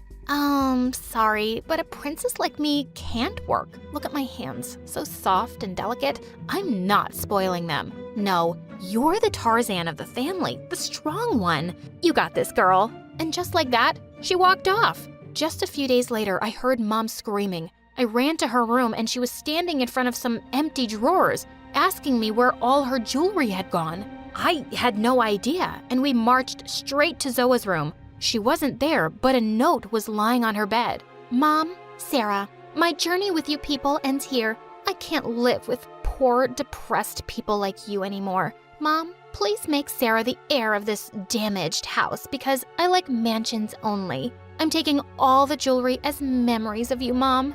Love ya, but don't look for me. Mom was completely devastated. I took her to her room and put her to sleep, but I was in despair. We were left with nothing. My salary wasn't enough for the treatment. I left home to contact some charity organization, and on my way, it started raining. Just then, I saw a huge crowd gathered around on a bridge. I looked down and saw a small kitten hanging onto a log in the strong river current, and people were just standing around making videos and doing nothing. Luckily, I found a piece of rope tied to the bridge. Without another thought, I climbed down the rope and reached out for the kitten. Some people started helping me then by pulling us up, and we both landed safely. I was completely drenched in the rain, so I decided to go back home. That evening, someone rang our doorbell, and when I opened the door, I found a bunch of people with cameras and mics standing outside. You saved a little kitten today without caring about your own life. What would you like to say? This girl, people, she's a hero. She makes us believe that good people truly exist. She's restored my faith in humanity. Wait, what? What was going on? And I soon found out that people had been making videos of me saving the cat, and they'd gone viral. And before I knew it, I had become quite famous. I was in newspapers and giving interviews on news channels. I was honored by the government with a bravery award and also given $30,000. And of course, the first thing I did was get my mom's heart surgery. It was successful and she recovered fully in a few months. Soon after, I got an offer to participate in a really famous reality stunt show, and I accepted. Within no time, I'd become a celebrity. And now, Mom and I were rich. We were living a great life until one day, someone knocked on the door. When I opened it, I was shocked to see Zoa. As she tried to step inside, I blocked her path. Where's Mom? I need her help. My boyfriend cheated on me. He made me pregnant and ran away with all my money and jewelry. I've got nothing to eat. Are you so fat because you're pregnant again? Oh, no. Luckily, I had a miscarriage, but I had lots of cravings while I was pregnant, so I gained some weight. It's nothing. I'll be back to my old shape in no time, you'll see. Are you sure you're not pregnant? Of course, I said so already. Then I kicked her so hard she fell back on her butt. How dare you call her mom? You left her when she was fighting for her life. No, you robbed her first and then left her. You're just a blood-sucking leech, Zoa, and you deserve whatever bad things come your way. Now get lost and don't show up here again. And I slammed the door on her face. Half an hour later, the bell rang again. Oh, God, this Zoa. Maybe I needed to kick her harder this time. But when I opened the door, I was shocked. It was Henry. He opened his arms and I jumped to hug him. Oh, I can't believe it's you, Henry. I've missed you so much. I've missed you too, sweetheart. And I have a really important question for you. Sarah, will you marry me? Oh my God. Yes, 100 times yes. And then we kissed.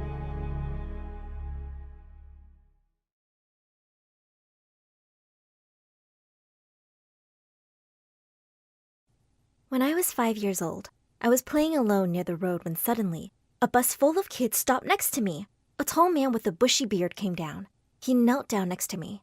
Where are you off to, little missy? Would you like an ice cream? Do you have blueberry popsicle and orange icy creams? Oh, yes, I have those.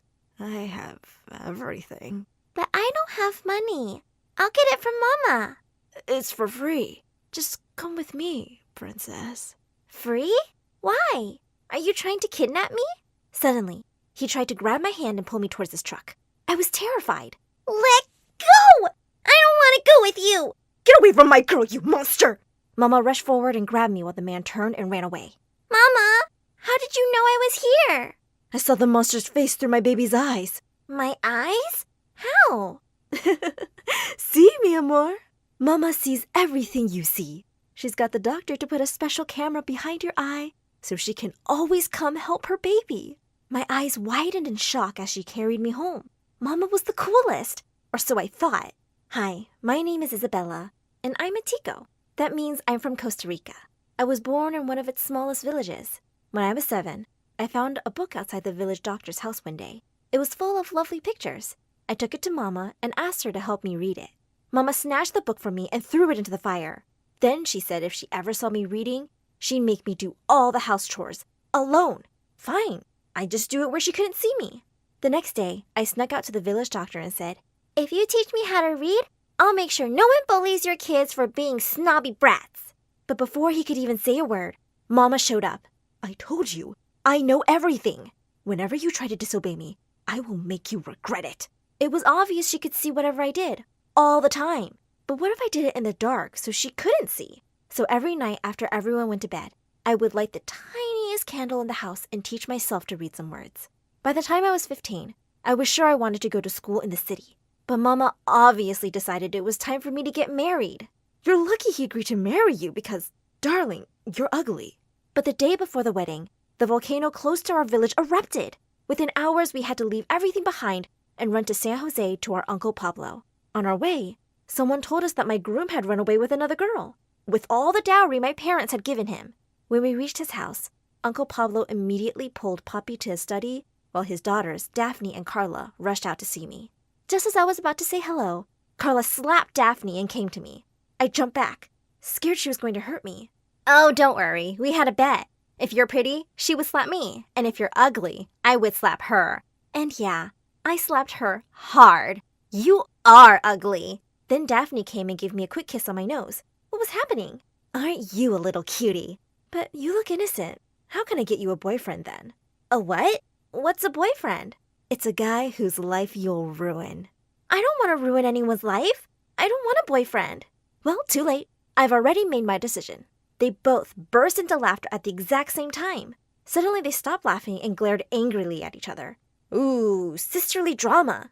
It turned out that Carla had stolen Daphne's boyfriend last year, and they'd not spoken to each other properly since. Then their mama said one of them had to share her room with me. Immediately, Daphne grabbed my arm and pulled me to her room. I'll take good care of her, Mama. Then she said loudly so her sister could hear, I need someone to take my revenge from this witch so-called sister. Once inside, I put my pillow on the floor and was about to sleep. But Daphne insisted I sleep on the bed. But I can't sleep on your bed. Mom will get mad. She put a little camera behind my eyes and she can see everything. Are you crazy or something? What camera?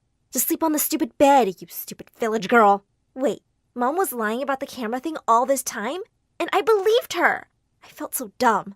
In the middle of the night, I woke up to a strange sound. I sneaked a peek and almost passed out. There was a guy in the room, and he was kissing Daphne. Just then the door flew open and Carla charged at them. You little backstabbing, good-for-nothing witch! You're making out with my boyfriend! What kind of a sister does that? I'm just giving you a taste of your medicine. Remember when you stole my boyfriend? Besides, I thought he should date the prettier twin. Prettier? You're literally a copy of me. There's two of you? What's going on? Which one of you is my girlfriend? I am. No, me! Suddenly they were both pulling the poor boy and trying to kiss him.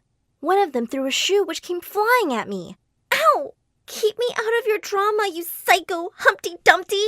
All three of them turned to me. The boy's eyes met mine, and my heart started beating like crazy. He pushed them both off him and stepped towards me. The twins looked from him to me and were immediately one team again. Get out of here! They pushed the boy out of the window and high-fived each other for getting their fight. But the next second, Daphne spat on Carla's face. I hate you. Don't think we're friends just because we both hate this cow. The next morning, I ran downstairs and found Mama crying. She said that since we were poor, we would have to work as their servants. Carla pinched me. You hear that? From now on, you're our maid, Cinderbella. Just then, Poppy spoke up and said that Uncle Pablo had generously decided I would start school with Humpty Dumpty. What? As soon as we got to school, the twins turned on me. Listen here, loser. Don't you dare tell anyone you're related to us. Yeah, and don't forget, you're still our maid. Then each one went with a boy, like a different boy from yesterday. As soon as I sat in class, I noticed everyone was staring at me, especially the boys.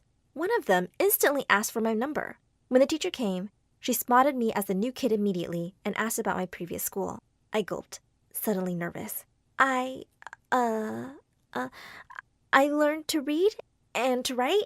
She's lying. She's never been to school. She's our maid. No, that's not true. I mean, it's true I am their maid, and I've never been to school, but... Never been to school? I can't believe they put you in 9th grade. You should be in 1st grade. And within the hour, I was sitting amongst itty-bitty 1st graders. As soon as the teacher would turn to the board, someone would pinch me or pull my hair or throw spitballs. If you were in the village, I'd have you all running to your mamas and puppies. A small mousy girl, Mindy, threw a paper ball straight at my face. Yeah, but you're not in the village now, are you, you Dumbo? Oh, how I wish I could fight these rich brats. A few days later, the principal came to our class and found me sleeping. You made a huge mistake by putting me in the 1st grade. Just let me take some tests and you'll see. Finally, she agreed. Then the principal took me to the 9th grade. This girl here is a true genius. She's smarter than all of you without ever going to school. The guy who asked my number winked at me. Beauty with brains? Me likey. Maybe you can help me study privately. I grinned as I caught the look on the twins' faces. They looked like they'd smelt dirty diapers. At lunch, a group of kids gathered around me. One of them said he'd pay me $100 if I tutored him. Another yelled, My family is 10 times richer. I'll pay you $500. Before the end of the week, I was the official school tutor. Obviously, this meant I was one of the most popular kids at school. And best of all, money was rolling in. My parents also got extra jobs at a fancy restaurant, too. One day after school, a woman stopped me and said she'd give me $100 an hour if I helped her kid with math. A little later, I was at her home, waiting to meet her little angel. It turned out to be Mindy, the 1st grade bully. The minute she saw me, she ran out screaming. I'm not studying with this ugly village cow. No amount of money was worth teaching this brat. Just as I was leaving, someone called me. It was the boy from the twins' room. He looked just as shocked to see me. Well, say something. What? Oh, hi. I'm Juan, and you're beautiful. You are the evil twins' shared boyfriend. Ugh, don't even remind me of those psychos. They both still show up here and peek in through my curtains sometimes at night. I'm Bella, their cousin. Bella, I know this might sound a bit much, but ever since I've seen you, I can't stop thinking about you. Would you like to go on a date with me? I would, but I can't deal with the twins' drama right now. I just want to study and save up for college. They'll never know. No one will. Till you want them to. I really wanted to date him, so I said yes. In a minute, he was with me and kissed me intensely. Suddenly, someone started banging on the door. I see him. He's kissing someone. I can't see her face. Open up, Juan! We just want to talk to that witch! Juan helped me escape his house through the backyard while he held them off. I ran home to find the twins were there before me and they looked pissed. Why are you grinning like you've got a hanger stuck on your mouth, moron? Why do you look like you're about to die? She threw a shoe at me while I ran upstairs. The next few months were amazing. Juan and I snuck around whenever we could. All the while, the crazy twins were hot on our tail. Once he came to the house, and just as he leaned in to kiss me, the twins appeared. I ended up pushing him into one of the bushes. Another time, I decided to wear a wig and huge glasses to one of our dates, and the next day, wanted posters were up all over the school. But it all came crashing down soon enough. One day, Juan surprised me by taking me to a very fancy restaurant. To my horror, it was the same place Mom and Dad had started working at. But thankfully, they acted like they didn't know me. But then out of nowhere, the twins showed up. Juan, babe, you want to meet your in-laws? Shut up, Daphne. What my parents do is none of your business. Yeah, but it's Juan's business, you gold digger. Babe, that's her parents. And she's our maid. Well, guess what? I knew all that. I don't care. I love her exactly as she is. She's so much better than you bimbos. Mom and Dad heard the commotion and came to us. And Carla started making fun of them and their clothes. That's when I really lost it. I'm so tired of you two. Ever since we've come here, all you've done is act like you're much better than us, just because you're born in the city. But that doesn't make anyone better. It's kindness and generosity that makes people better and worthy of love. And all of you've been till now is mean and cruel. If that's what city people do, I'm so glad I was born in the village. Suddenly, everyone around me started clapping. Some kid from the table next to us threw a poached egg at the sisters, who screamed and ran away. That evening, I went to Mom and Dad's room and said I had saved enough money to move out. With your income and my tuition, we can totally leave this hell. The day after we moved, I was shocked to find out someone had put up a video of my little rant, and it was going viral. Everyone said I was brave and smart, while the twins were just awful bullies. They even got suspended from the school for a month, and they were banned from the prom. But I quit that place anyway and joined Juan's school. Life eventually turned normal. Best of all, not only did Mom and Dad join my classes to study, they became my best students.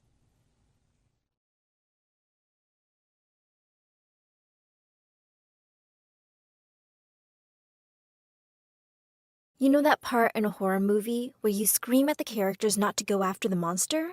That scene where there's a blood-curdling scream and you know someone's about to die if they go after it? Well, that's how I felt about going after that noise in the woods. It's not some ghost or goblin out there, though. I'm pretty sure it's my mom, who just woke up from a coma. If you're feeling a little lost, you'll want to check out part 1 first. While you're there, don't forget to like these videos and subscribe to My Story Animated to listen to more crazy content. If you don't, you'll see a ghost the next time you look in the mirror. Trust me, you do not want to deal with that. In fact, you would probably scream at the top of your lungs, which is pretty much where you guys left me last time. That scream in the woods was ear-shattering. I fell down and was shaking. My dad and brother went up and decided to go and investigate the screams. I was too scared, so they told me to stay back and wait for them to come home. I sat there under my covers, crying from being so scared and alone. I know it's weird, but I actually felt the urge to call Lisa, even though the last time I saw her was pretty dramatic. I really missed her. When I thought about getting scared and running into my mom's arms, I only saw her. I was surprised when she actually picked up. I told her how scared and horrifying it was. Every shadow seemed like a monster, and I could not calm down. That's when I heard some noises coming from my living room. My dad and brother must be back. I'll hope I can see you soon. You will, she told me. She asked me to keep our conversation secret, and I agreed. I rushed out of my bed downstairs so that I didn't have to be by myself. But, to my horror, I was completely alone. The lights were all turned off. This was scarier than sitting in my room. I walked towards our lamp to try to brighten up the place. I turned on the light and walked over to sit down and wait for everyone to return. Something reached out under the couch and grabbed my ankle, pulling me to the ground. I looked around and saw that it was my mom. I screamed at the top of my lungs and kicked her in the face a few times. She hissed and covered her eyes, and I ran as fast as I could towards the door. You know the old TV show Tom and Jerry? Well, I felt like a little brown mouse being chased around by a giant gray cat. I probably would have found it funny if I wasn't so busy running for my life. Did you know a cheetah can run over 60 miles an hour? Well, It felt like my mom was about to break a world record. Even though I got a head start and my mom was weak, my mom caught up with me in a matter of seconds and pinned me down to the ground. I thought I was going to die. But in that moment, my dad and brother rushed to the scene and pulled her off of me. My dad told me to call the ambulance while he and my brother held her back. With tears in their eyes, they handed her over to the medical professionals who took her away to the psychiatric hospital. My mom was begging to stay, promising that she didn't remember anything, but my dad and brother had witnessed it. My father went to the hospital with her, and my brother just sat there and glared at me. She was literally trying to kill me. How was I still the bad guy here? My brother ran to his room without even saying goodnight, and my dad spent the whole night at the hospital with Mom. I tried to go to sleep, but tossed and turned all night. Every time I shut my eyes, I saw her staring back at me with an evil glint in her eyes. I got up to go to the bathroom and overheard my dad and brother fighting about Mom being in the hospital. My suspicions were confirmed. "This is all Emma's fault," my brother screamed. "We just got Mom back, and now she has to send her back to the hospital all over again?" I wanted to jump out and scream, but I just couldn't gather the strength. Deep down, I knew he was a little right. I ran up to my room and locked my door. I fell into my pillow and sobbed. My dad must have heard me because he was knocking on the door seconds later, but I didn't want to talk to anyone. I was a complete wreck and ignored all of my friends and family. I barely ate meals.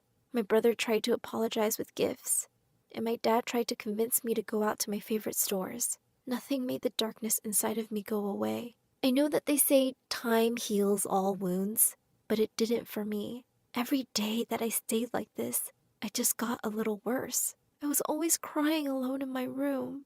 My dreams were even evolving with my horrible state. Even though my mom was far away from me, I was just becoming more afraid of her. She was starting to take over me. I hate to admit it, but I wish she never woke up. The only thing that made me feel anything was talking to Lisa. She even secretly came by when my dad and brother weren't home. I never asked how she knew I was home alone, but maybe I should have. One day in particular before she came, my dad and brother knocked at my door a couple of weeks after this all happened. He told me that my mom was healthy enough to see people, and even doing quite better. She really wanted to see me, and it would mean a lot if we could all go there as a family. I promised Lisa I would go with them the first day my mom could receive visitors, but I wasn't feeling ready yet.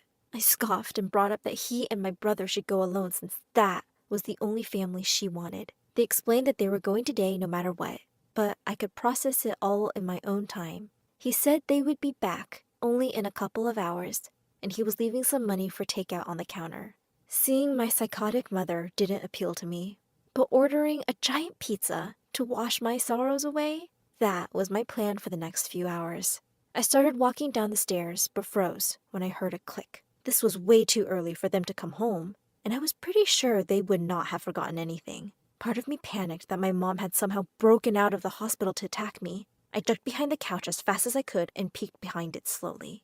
I was only able to see that a person had come in with a dark hoodie, sunglasses, and high heels. I recognized it as Lisa. But why was she being so secretive? I was about to go and greet her until I heard something that made my blood run cold. "Yeah, I got in. Are you sure about this?" "Yeah, I'm completely alone. She is receiving visitors today." She? I thought to myself. It was obvious she meant my mom. What wasn't obvious is why she was scared. I followed her quietly like I was a spy, crawling on the ground and keeping myself out of sight. She went right into the bathroom in my parents' room. I decided to jump out and demand the woman leave at once. I startled her, knocking her sunglasses to the ground and things out of her hands. My suspicions were correct. "Lisa?" She explained that she thought I wasn't home and was just picking up stuff that she had to leave behind. I looked at the ground to see what she was picking up. I reached onto the floor and picked up a little orange medicine bottle and a bunch of loose pills. "Your stuff, huh?" I asked. Are you poisoning my mom?" I told her I knew she was bad, but a murderer? She shook her hands and said she could explain everything. Not poisoning her. I was helping her. I asked what kind of help she was giving. She said it was to be her true self. She told me that she knew my mom back before all of this happened, and she was not the kind and wonderful woman she wanted us all to believe. Lisa didn't want to lose her family to such a monster, so she started to sneak in and add some of these special pills to her medicine bottle. All this time, She had been living in a shed out in the woods. Coincidentally, it was her that screamed in the middle of the night, but only because a raccoon ran into her when she was coming back from breaking into our home. She had been slowly dosing my mom, since right around the time she started to seem to hate me. I told her that it couldn't be true, how my mom had been so sweet and caring until all of that happened. The pills, they made her evil. No, you're wrong. See, these pills are just helping her be more open. She hates you. She wants you dead. Those are her true feelings. These pills only lower inhibition. She said it was better her true colors show now than in a couple of years. I was heartbroken by this response. I yelled at her and accused her of making it up because she was hurt that my dad loved someone else. Deep down, I didn't believe that. Lisa made sense. I guess I would kind of hate me too if I were my mom. Everyone blamed me for what happened. I cried saying I just wanted to be a happy family. And now I have to face my biggest fear, the truth that my own mother wished I was never born. Look, Lisa said, that's all I want to do. Think about how great we had it. You have to admit that things were a lot better before your mom woke up. She placed her hand on my shoulder and took out her wallet. She had a picture of me and her from our last vacation. Don't you miss this? She asked. She may have given birth to you, but I am the closest thing you ever had to a mom. Just stop it, I shouted, dropping to the floor. I feel so guilty even thinking about it. But she was kind of right. Even if my mom wasn't on these pills, she would always secretly hate me. Lisa, on the other hand, had proven time and time again that she loved me. I was left crying on the floor while Lisa slid past me. She handed me a piece of paper with her new number and told me to keep it away from my dad and brother. She then promised me that she would never be back and would never tamper with her pills ever again. But she would leave everything with me, and if I wanted to do it, well, I should give her a call and she would help me out. She had a plan to get our family back together, but it needed both of us to work. I needed to decide the mother I wanted, the one who actually raised me, or the stranger that gave birth to me. I went to flush the pills in the toilet, but something stopped me. I decided to put my mom's bottle back as it was and bring the bag of pills to my room. Why was I hesitating to call the police or toss the pills? Suddenly, my thoughts were interrupted by a click at the door. My dad and brother were home. I know this was stupid, but instead of telling them about Lisa immediately, I ran to greet them. They seemed, well, pretty happy. They explained that Mom could come home pretty soon, maybe even a week or two if we're lucky. I know I should have been happy, but this just sent me into tears. I ran into my room and locked the door. What if she would try to kill me again, or worse? What if she pretended everything was okay, but secretly hated me? I tried to collect myself and went out and told my dad and brother that they were just happy tears. I was overwhelmed. I insisted I was okay and understood, but deep down, I was pretty scared. I decided that I was just going to forget it all ever happened, to toss the pills and forget Lisa ever happened, at least until that night happened. See, I had so many nightmares. Every time I closed my eyes, there were new terrible twists of horror, all of them involving my mom as a monster saying she hated me, and Lisa being washed out to sea. After waking up every 20 minutes for a couple of hours, I decided to go get myself a glass of water. That's when I heard my dad crying. I peeked around the corner to see him sitting there in the kitchen, sobbing to himself while looking at a piece of paper. I walked in and asked if he was okay, and he quickly shoved the paper into the drawer, and I pretended not to notice. He just told me he was feeling overwhelmed right now. Everything had been a big adjustment for him. I asked him why he wasn't happy about Mom coming home. He said he was super excited. It was just adult stuff, and it was complicated. He left and said he was going to bed, giving me a kiss on the forehead and telling me he loved me. As soon as he left, I ran over to the drawer and dug through it. Crushed in the back of the forks and spoons was a picture of Lisa. He had been crying over her. He wasn't over her. It sounds harsh, but my mom kind of ruined everything when she woke up. I was so conflicted, but at the same time, I think this sealed the deal. All I ever wanted was my mom back in my life, but she really just hates me. With these pills, I could probably keep her out of my life forever. I don't know if I should tell anyone about Lisa's visit. When I got back to my room, I dug up that little paper Lisa gave me and sent the number a text. We need to talk. Tune in next time to hear what happened.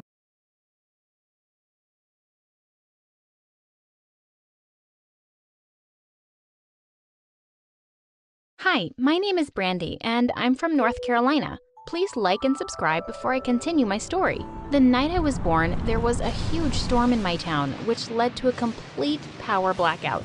My mom kinda gave birth to me in the dark. The next morning when she saw me, Mom was shocked. I had bright red hair, unlike anyone in our family. But the doctor said it was possible some ancestors had red hair and they'd been passed on to me. Mom adored my hair, but my older brothers, Sam and Alan, were always jerks about it. Once when I was 5, they came to me with a ghost chili pepper and said that eating it gave special powers to redheads. So I instantly popped it in my mouth. Seconds later, Mom was rushing me to the hospital.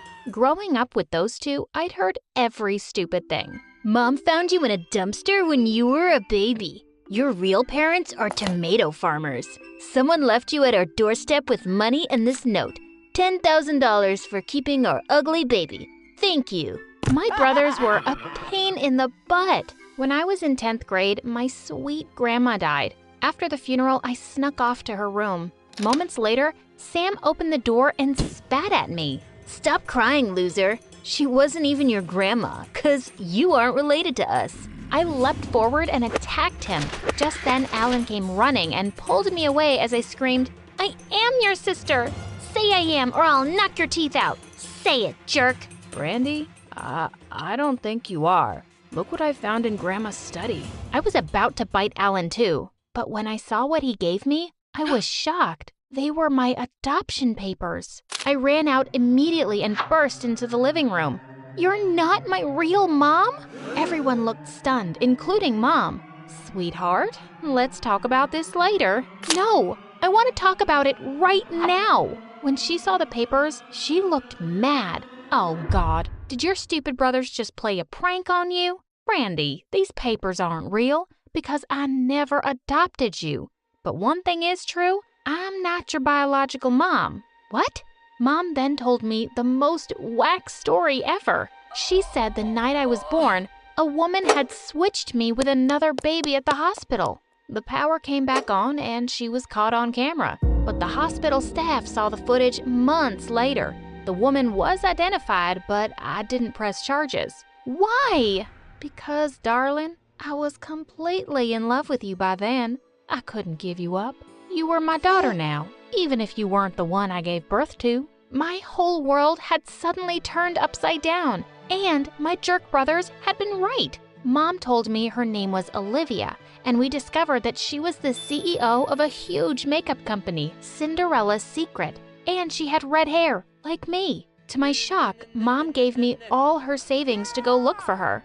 "You deserve to meet her, love, but I'll be waiting for you when you come back to me." And just like that, I was on a flight to New York. And the minute I got there, I landed into disaster. Just as I'd hailed a cab at the airport, I turned around to pick up my bags, and they were gone. My money, passport, clothes, everything. All I had was my cell phone. So the first place I visited in New York was the police station. After filing my report, I asked an officer if he could drop me at the makeup company's headquarters. My heart was pounding. I was about to meet my real mom. I walked to the receptionist and told her I wanted to see the CEO. She stared at me, then burst out laughing. "You think the CEO has time to meet some poor, ugly girl? Where are you even from? Your outfit is hideous. Go away, I'm working." "Listen, I think the CEO will want to see me because, well, I'm her daughter."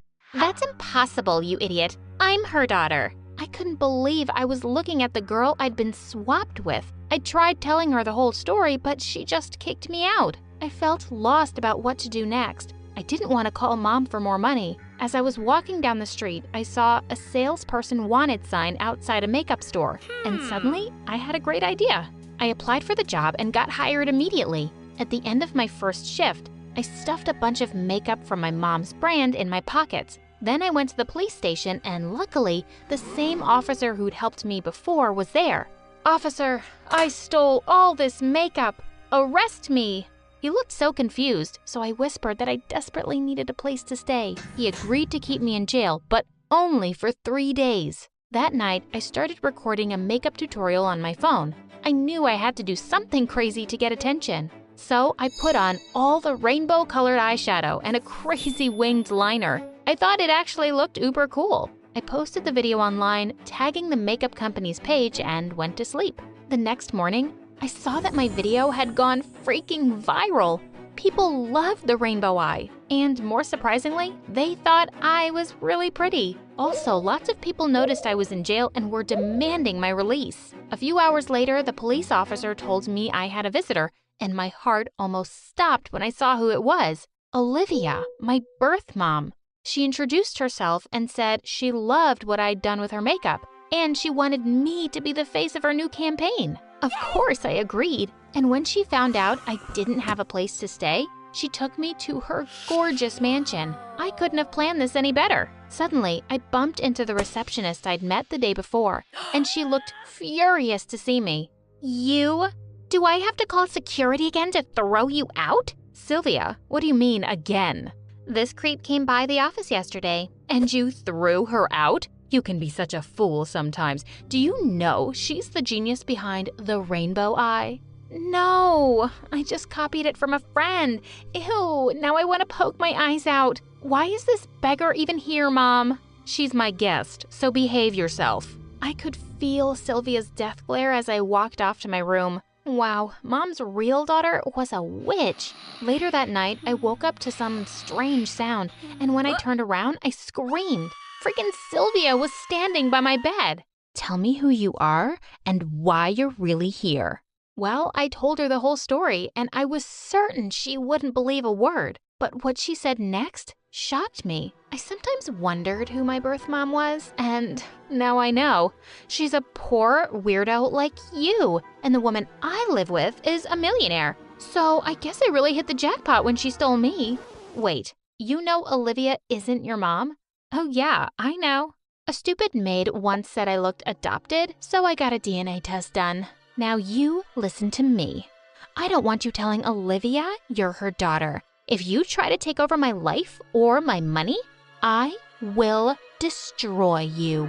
Of course, I wasn't afraid of that witch. I had to tell Olivia at some point because I wanted answers. But I kept delaying it because I was having such a good time. Over the next few weeks, Olivia took me everywhere with her, and we were doing photo shoots and filming commercials. I was being pampered by a team of people and wearing amazing clothes. I was loving it. Olivia was holding a launch party for the new makeup range, and she'd bought me a gorgeous new dress for it. I went to her room to show her how it looked, and she couldn't stop gushing. You look exquisite, my darling. I'm so glad I found you. I decided this was the moment of truth.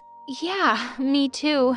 Olivia, there's something I need to... And just then, my eyes fell on the dressing table and all her makeup. None of it was her own brand. You don't use Cinderella's Secret? Good God, no. That stuff will ruin your skin. But isn't it supposed to be all natural ingredients?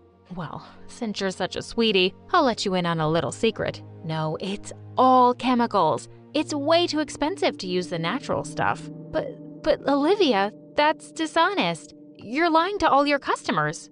Suddenly, she looked livid. I don't remember asking your opinion. I know how to make money and be successful, and that's all that matters. And let me remind you, your contract doesn't allow you to talk about my products, so I'd keep my mouth shut if I were you. I left the room in shock. My birth mom was a monster. The next evening, everyone at the party was coming over and giving me compliments, but I just felt unhappy now. Just then, someone tapped me on the shoulder and I turned around to see a sleazy-looking guy. I've been watching you from across the room, and I can't seem to stop. You're a hottie, and I'm a hottie, so we should get to know each other, babe. Sorry, I think Olivia's calling me. But as I started to walk away, he grabbed me by the waist and kissed me. I pushed him away, but just then Sylvia attacked me. How dare you kiss my boyfriend? You think you can take everything? I'm gonna kill you, witch! As I fought her off, Olivia came to my rescue and pulled her away. She screamed at Sylvia in front of everybody, who burst into angry tears and stormed off. That night, I decided I was leaving this madhouse. I was gonna tell Olivia everything, get my answers, and take the first flight home. I marched to her room, but as I got closer, I heard Sylvia shouting inside. You don't love me anymore, do you? It's because she told you? She's your real daughter, isn't it? OMG. Sylvia had told her before I could. Yes, I know she's my daughter, but she didn't tell me. I just knew the moment I first saw her. Wait, what? But why did you steal me at birth and leave her? I just picked the prettiest baby from the nursery, and that was you. She was a really ugly newborn. Listen, my darling, you're my daughter. This girl is just good for business because she's a different face. Once people are bored of her, I'll send her packing. I turned around and fled to my room. I'd heard all I needed to know. I packed my bags and climbed out the window. Before heading for the airport the next day, I stopped at the office of a journalist I'd met once. I dropped off all the makeup I had with an anonymous note. Get Cinderella's Secret products tested in the lab, and you'll find out what a scam it is. Thank me later. When I got home, Mom opened the door and let out a cry of joy. As I hugged her, I realized how much I'd missed her. My mom, the only one.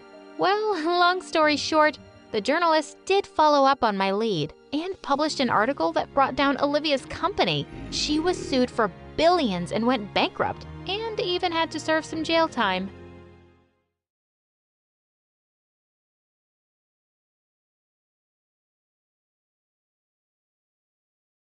When I was 4 years old, Dad started taking me out for walks every day, and I loved them at first because we'd play a really fun game. Keep an eye out for change on the ground. Whoever collects the most coins wins.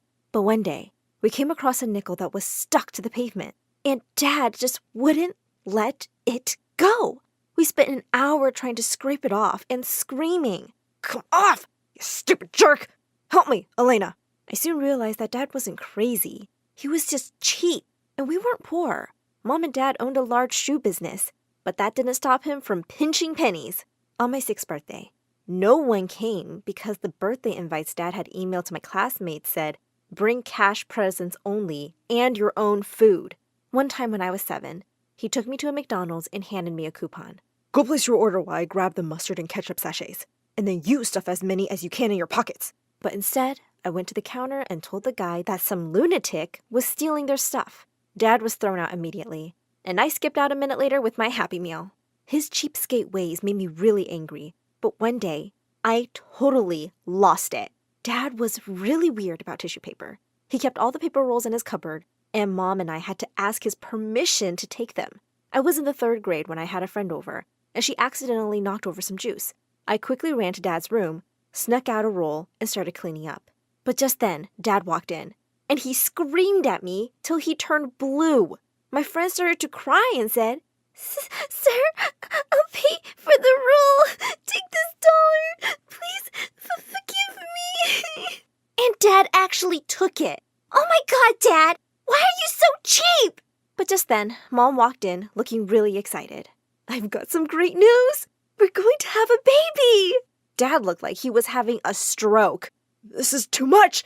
She used a whole paper roll, and you got yourself pregnant, and I can't deal with this. He took his car keys and left, while I ran to Mom and hugged her. Sadly, he came back, and he kept talking nonstop about how expensive another kid would be. When little Macy arrived, we were psyched, but then we found out something sad. Macy was born with partial blindness. To be honest, I didn't think it was really a big deal. I took Macy in my arms and started loving her right away. Once at the dinner table, 3-year-old Macy grabbed a fork and started waving it about. It hit Dad's nose and he started bleeding. Dad had to wrap a Band-Aid across his nose for a few days. He looked hilarious. Since Mom and Dad were really busy with their business, they often made me miss after-school activities and parties to take care of Macy, and I usually didn't mind at all. But when I was in 8th grade, my best friend had planned an amazing birthday bash, and I was really excited to go. When I told my parents, though, they said I couldn't because they had something really important. It wasn't fair I'd be missing my best friend's birthday. I love my sister, but I really wanted to go this time, so I came up with a plan. As soon as Macy fell asleep, I wore my favorite outfit and ran out the door. I'd be back before my parents were. I completely lost track of time, and when I saw my watch, I knew I was in so much trouble. But something much worse than getting caught was waiting for me. An ambulance was parked outside our house. I rushed towards it to find Macy on a stretcher, her head bleeding. She'd woken up and had fallen off the stairs looking for me. The doctor told us that Macy's head would be okay, but she had lost her eyesight completely. What? I couldn't believe it. To make things worse, Dad turned to me and started shouting. So, Elena, was it worth going to this party that has cost your sister her eyesight? And do you have any idea what this is going to cost me in medical bills? You're so selfish! I felt like my heart was about to explode. But just then, Mom hugged me tight and glared at Dad. We're the parents, not Elena. We're responsible for both our kids. Don't blame her. But Dad just wouldn't stop making me feel guilty. One day when I was about to go meet my friends, he suddenly stopped me. After everything you've done, how can you even think about fun? Think about poor Macy, who can't have any fun. And it's all your fault. Dad, that's not really fair. Don't you talk about what's fair. Do you think it's fair that I have to pay for 2 daughters? One selfish and one blind? I turned away and ran up to my room, slamming the door behind me and crying tears of anger and guilt. Mom always made me feel better, though, and she told me to just ignore Dad and do my own things. But it got harder to take care of Macy as she grew older. She was the naughtiest little kid. My parents hired a nanny for her. But one day, when Macy accidentally sent some food flying on Dad's shirt, he threw his napkin down. That's it! I don't think that nanny's teaching Macy any manners. I think we should send her to some institution. Mom and I were horrified, and I covered Macy's ears. Send her away? How can you even say that? Well, I'm not paying for that nanny anymore. No, I'll take care of her. She's not going anywhere. So after that, I canceled all my after-school activities to stay home with Macy more. Well, except one. I joined the Young Doctors Club, where we were introduced to medical professionals and taught about health sciences. I found it super interesting and fun. But I got home a bit late one day, and Dad was furious. You wanted to be Mother Teresa and take care of the burden? You do it now. Forget about your stupid club and find something to do at home. Take up writing. An idiot can write stories. I did take up writing, and I wrote funny little stories that made Macy laugh. But I'd also research different biology topics and write about them. I'd even discuss them with Macy, who, as it turns out, was quite the little genius. She actually gave me some ideas that helped me with my research. One day, when I took Macy to a park, she said she wanted some ice cream. As I paid the guy and turned around, I saw that she was gone. I looked around in panic, when suddenly I heard her giggling. I ran towards the sound and found her talking to a boy around my age. Hey, you! Get away from her! Is that how you thank someone who just saved your little sister? The boy explained that Macy was running towards the busy road and he'd stopped her. I immediately apologized and thanked him, and he just smiled and left. A few days later, my biology teacher came across me in the school library and saw the notes I was writing. She looked completely stunned. This is brilliant, Elena! You wrote this yourself? She said my research was on a topic scientists had been struggling with for ages, and I was really onto something. Research a bit more on the areas I've highlighted, and let's meet in a week. When she left, I was floating through the bookshelves with joy, and I crashed into someone. Ouch! It was the guy from the park. Apparently, he was my senior at school, and his name was Kevin. I'm so sorry I didn't see you. I'm just so excited about something. I couldn't hold it in, so I told him all about my research. Turns out, the bio teacher was his aunt. He said he loved biology too, and could probably help me. For the next few days, we met in the library and discussed ways to improve my work. It would sometimes get hard to focus because Kevin was just so darn cute. One day when I got home after our session, all my happiness vanished suddenly. Dad was waiting for me at the front door, holding my research papers in his hand. He threw them in the air and screamed loudly enough for the entire neighborhood to hear. So this is what you've been doing all this time? This stupid research? What a waste of paper! And you think you'll go off and be a scientist one day? You can't, because you have a sister to take care of, who is blind because of you. Remember? Why did Dad have to be such a jerk? I turned around and ran away, and the only place I could think of was Kevin's home. His aunt was there too and was rather surprised to see me. He quickly took me up to his room and told me something shocking. I think my aunt is trying to steal your research and publish it under her name. Turns out, some papers had fallen out from her bag, and when Kevin saw them, he realized she'd copied all my notes and written her name on them. How can she do this? As angry tears poured down my face, Kevin suddenly pulled me close. Don't be upset, Elena. We won't let her get away with it. And then he kissed me. I forgot all about my troubles for a moment and kissed him back. The next day, we went to the principal and exposed the biology teacher. She got fired on the spot, and the principal made sure I got my research back. After that, I didn't care anymore about what Dad said. With Kevin's help, I worked hard on my research proposal and submitted it along with my university application. And to my shock, I actually got accepted on full scholarship. Guys, would you listen to this? Harvard Medical School thinks I'll be a really valuable addition to their university. Mom and Macy gave me a big hug as they cried tears of joy. But Dad, well, he looked livid. Congratulations, Elena! You can finally pursue your dreams and only think about yourself. Go live your selfish life. That's when all the years of anger came bubbling out, and I snapped. I'm selfish? I want to be a doctor so I can help people like Macy. But you are the world's worst dad and a cheap little man. I will chase my dreams, and without taking another penny from you. And that doesn't make me selfish. I love Macy, and nothing will ever change that. A month later, I packed my bags, kissed Macy goodbye, and left. After years of hard work, I finally became a practicing neurosurgeon. Kevin helped me through everything and was the best boyfriend ever. Mom and I kept in touch, and I was so happy to see Macy growing so big. But one day, Mom told me that Dad had made some stupid investments and lost the business.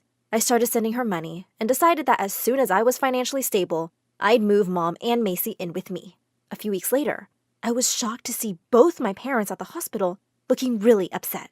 Oh, Elena, Macy has a blood clot in her brain and needs surgery immediately. We didn't know where else to go. How will we even afford it? My baby sister was in danger? Mom, don't even think about it. I'll take care of all the expenses, and I will do her surgery myself. During the surgery, I also discovered a tiny tumor pressing on her optic nerve, and I removed it along with the clot. And now we could only wait for her to wake up. When Macy finally opened her eyes and I called her name, she looked at me directly and said, Elena? I can see you. I can see you all. It turned out that the tumor I'd removed had restored most of her vision. It was truly a miracle. I hugged her tightly, and so did Mom and Dad. This was the first time we'd ever had a family group hug, and I thought maybe he changed. But then he turned to me and said, Oh, my darling Elena, I always knew you were a selfless angel. You will take care of us all. How soon can we move in with you? I looked him straight in the eye. I'll take care of you, Dad, and I'll be much more generous than you ever were. But you will not be living with us. Well, long story short, Dad moved in with his sister, and I sent him an allowance every month. Fast forward a few years, and I've published several groundbreaking research papers and became a well-renowned neurosurgeon.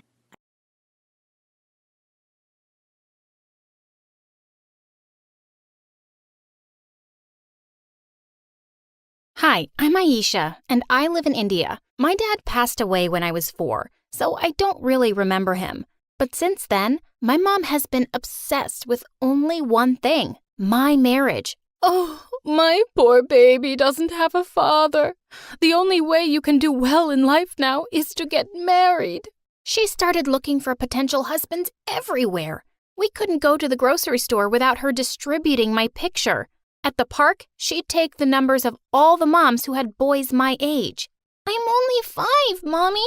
I know that. You'll get married when you're 18, but we have to start looking now, or all the good ones will be gone. Mom was crazy and had a marriage fever.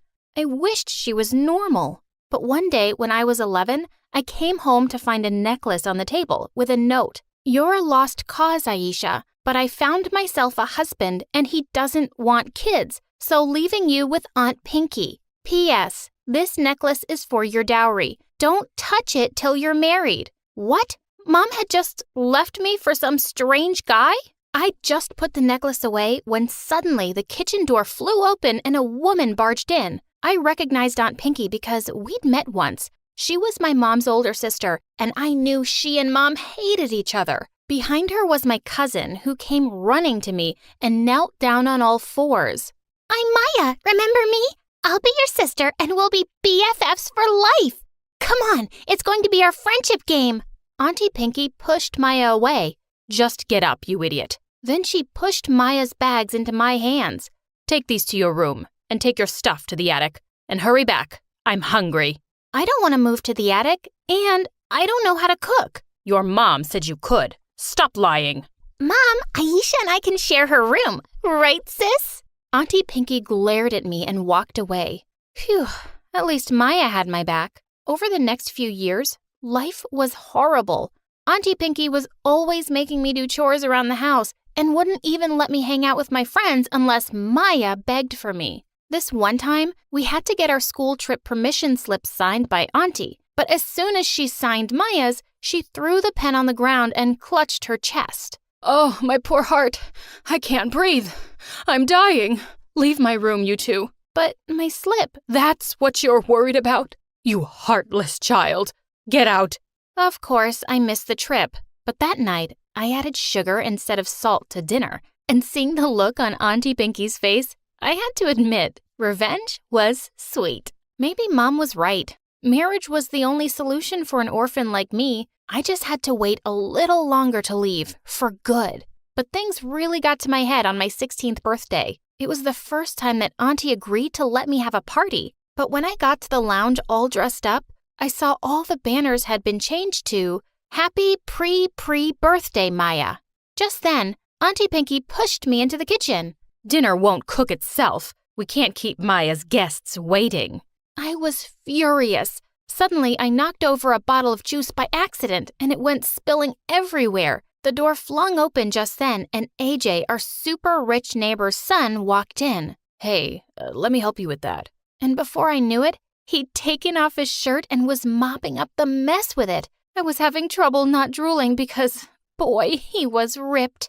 But I quickly reminded myself that Maya had a huge crush on him. Aisha, isn't it your birthday? Why are you always doing chores? Oh, I'll do lots of fun stuff once I'm out of this stupid place. You know, once I'm married. That's your exit plan? It sounds terrible. Okay, do you have a better idea? He stepped closer and pushed a strand of hair behind my ear, making my heart skip a beat. Yeah, actually, I do. Right at that moment, Maya and Aunt Pinky barged in and they looked livid.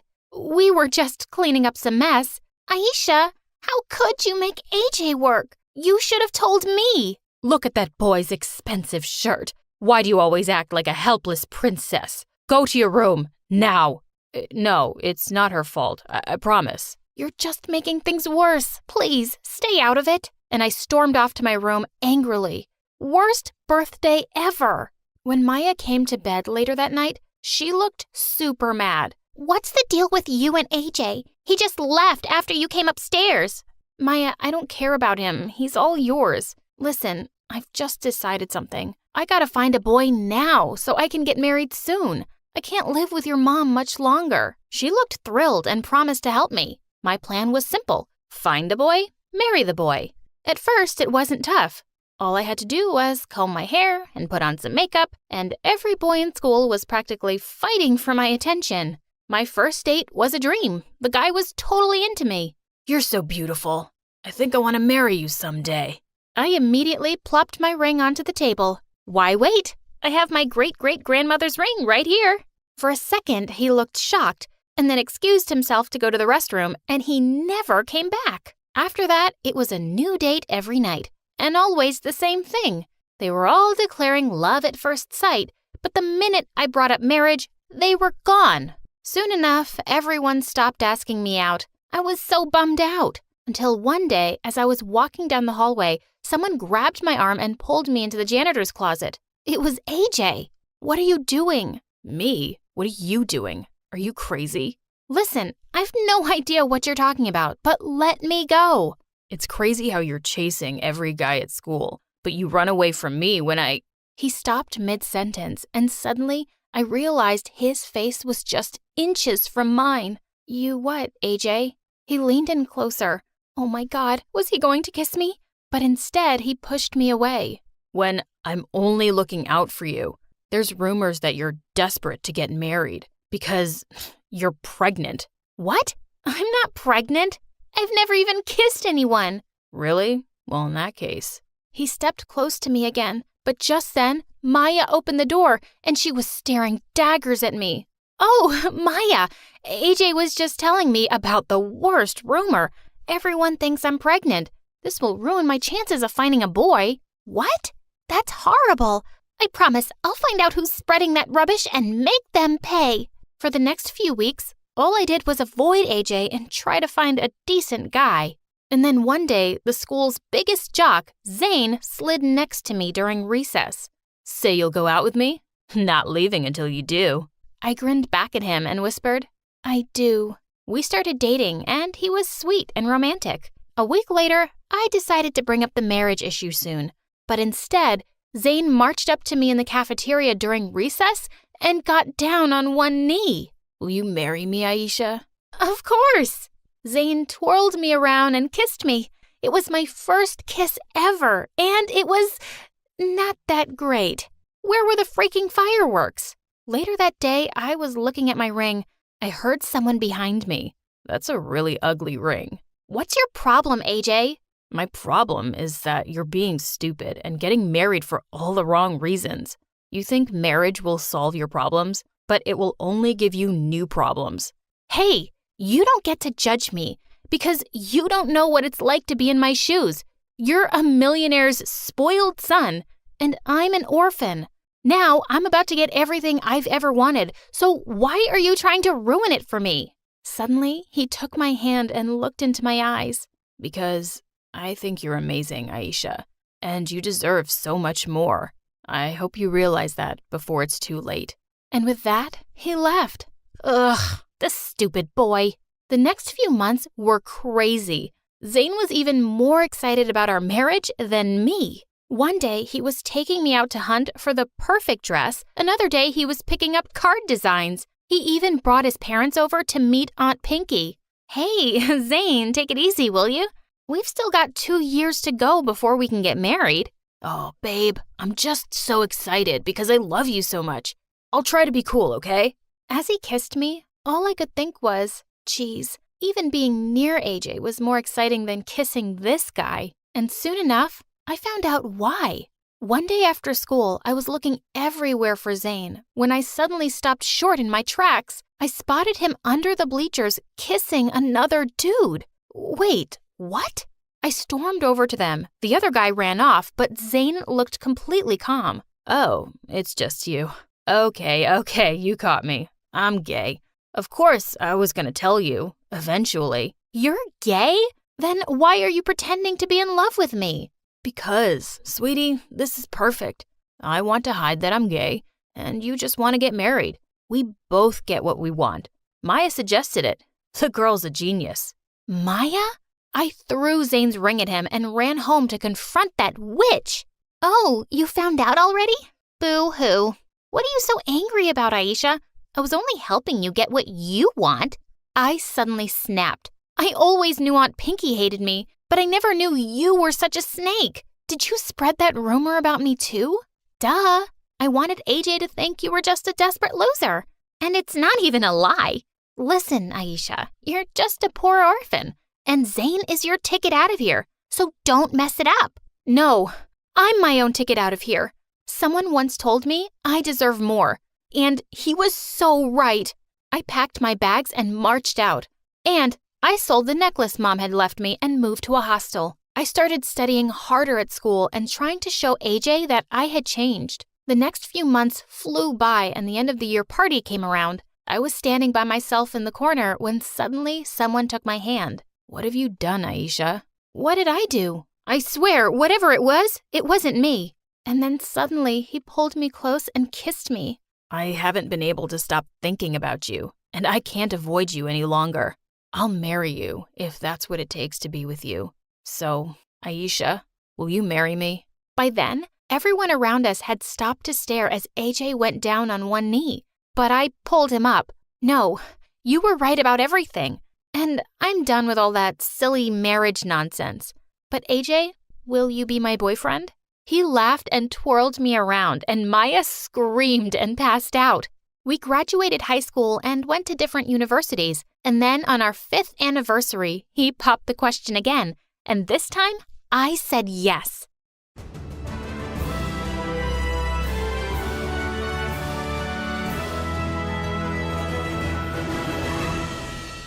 I'm the smart one. Or that's what my mother always told me. I'm one of 4 sisters. There's my older sister, Kathy, and the twins, Debbie and Joy.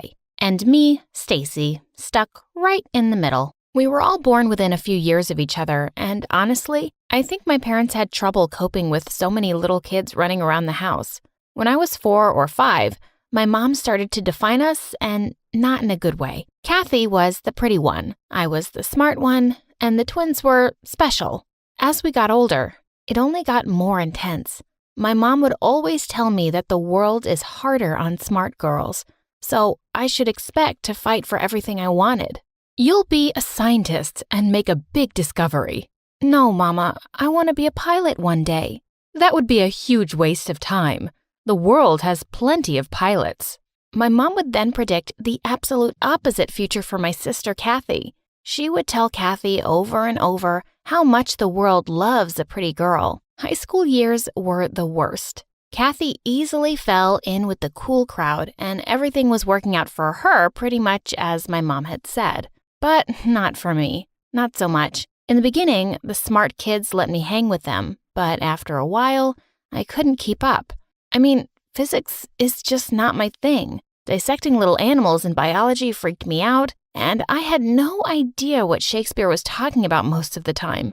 The smart kids figured out the truth and quit hanging out with me. It turns out that I wasn't any smarter than most of the kids in my class. I had to study really hard to ace a test and work long hours into the night on my homework. It didn't help that Kathy told all of her girlfriends that I was the smart one, and they started asking me to do their homework. At first, I said no, but these were mean girls on top of being popular girls, and they spread a nasty rumor about me.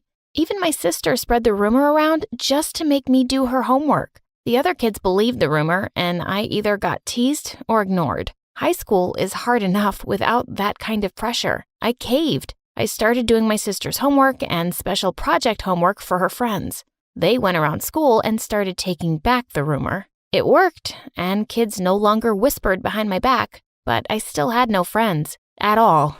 It made me think that my mom had been right. My life was hard, and Kathy's was pretty sweet. But it also confused me because I wasn't off the charts smart, just your normal above-average student. The truly crazy smart kids weren't having a hard life. They were all looking at futures with fancy colleges and great jobs. I would just sit in my room and just get so angry about how unfair everything seemed. I really tried to be happy, but I wasn't. I was just lonely and overwhelmed. I tried to talk to my mother about it. I explained that I didn't feel that smart, and yet everyone was expecting me to perform at this really high academic level. I asked her if we couldn't bring those expectations down a notch because I felt like I was drowning. My mom barely heard me, and she certainly didn't understand. Oh, Stacy, I told you that your life would be hard because of your intellect. Just be patient. Things will get better when you're a grown-up. Don't you get it? I'm not super smart. The future you keep talking about isn't mine. Her eyes narrowed. She got really angry and grounded me for 2 weeks because I raised my voice. I never tried to talk to her about my troubles again, but I had to do something. My sister and her friends kept loading their homework onto my pile. I felt like I never slept, and I had big, dark bags under my eyes to prove it. To make matters even worse, my twin sisters were now in high school with Kathy and me. Whenever they got stuck on something in their homework, they'd go to Mom and ask for her help. Go ask Stacy to help you. She's the smart one. So they did, and I'd always help them because it was expected of me. I would always help them, even if it meant staying up really late to finish my own work, because that's what sisters do. One day, my dad was out working in the garage on one of his vintage cars. I slid onto a stool and watched him fiddle with the engine. Finally, I asked my big question. Dad, do you think I'm smart? Really, really smart? Sure, Stacy. You're the smart one. You solved that puzzle before your sisters even got started when you were 5. You've always been the smart one. I literally jumped off the stool. What? All of this smart one stuff because I solved a puzzle when I was 5? He looked at me for the first time, surprised, I guess, that I didn't know the puzzle story. Well, yeah, Stacy. That's when your mom figured out how smart you are. I stood there, stunned.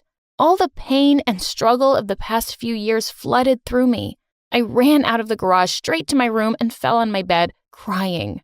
I wasn't super smart. My parents were super stupid. Okay, that's harsh, but still, my whole life had been shaped because of some silly kids puzzle. I changed that day. The next day, the twins came to my room with a project they wanted me to do for them at the last minute. Nope, I'm going to bed. They looked at me in shock, and then, You can't go to bed. The other twin finished her sentence. Because we'll fail the class if you don't help us. I walked over and turned out the lights and crawled into bed. They went crazy and started jumping on me. Get up! Get up! You can't do this to us! Watch me. The twins were furious and stormed out of the room. I heard them complaining to my mother, and she came into my room a few minutes later to take their side. What's wrong with you, Stacy? Get up and help your sisters. They're your sisters and deserve your help. This is no time to be selfish and lazy. I ignored her too and dug deeper into the blankets. She finally left and slammed the door. I just lay there breathing heavily. It was scary to say no, but I'd done it.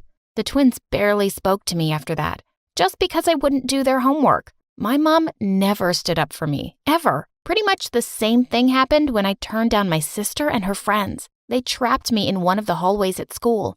They threatened to start rumors again if I didn't get busy with their work. They were way more frightening than the twins. These girls had expected me to do their college applications and even do their final essays. They had a lot on the line and wanted me to make it all happen for them.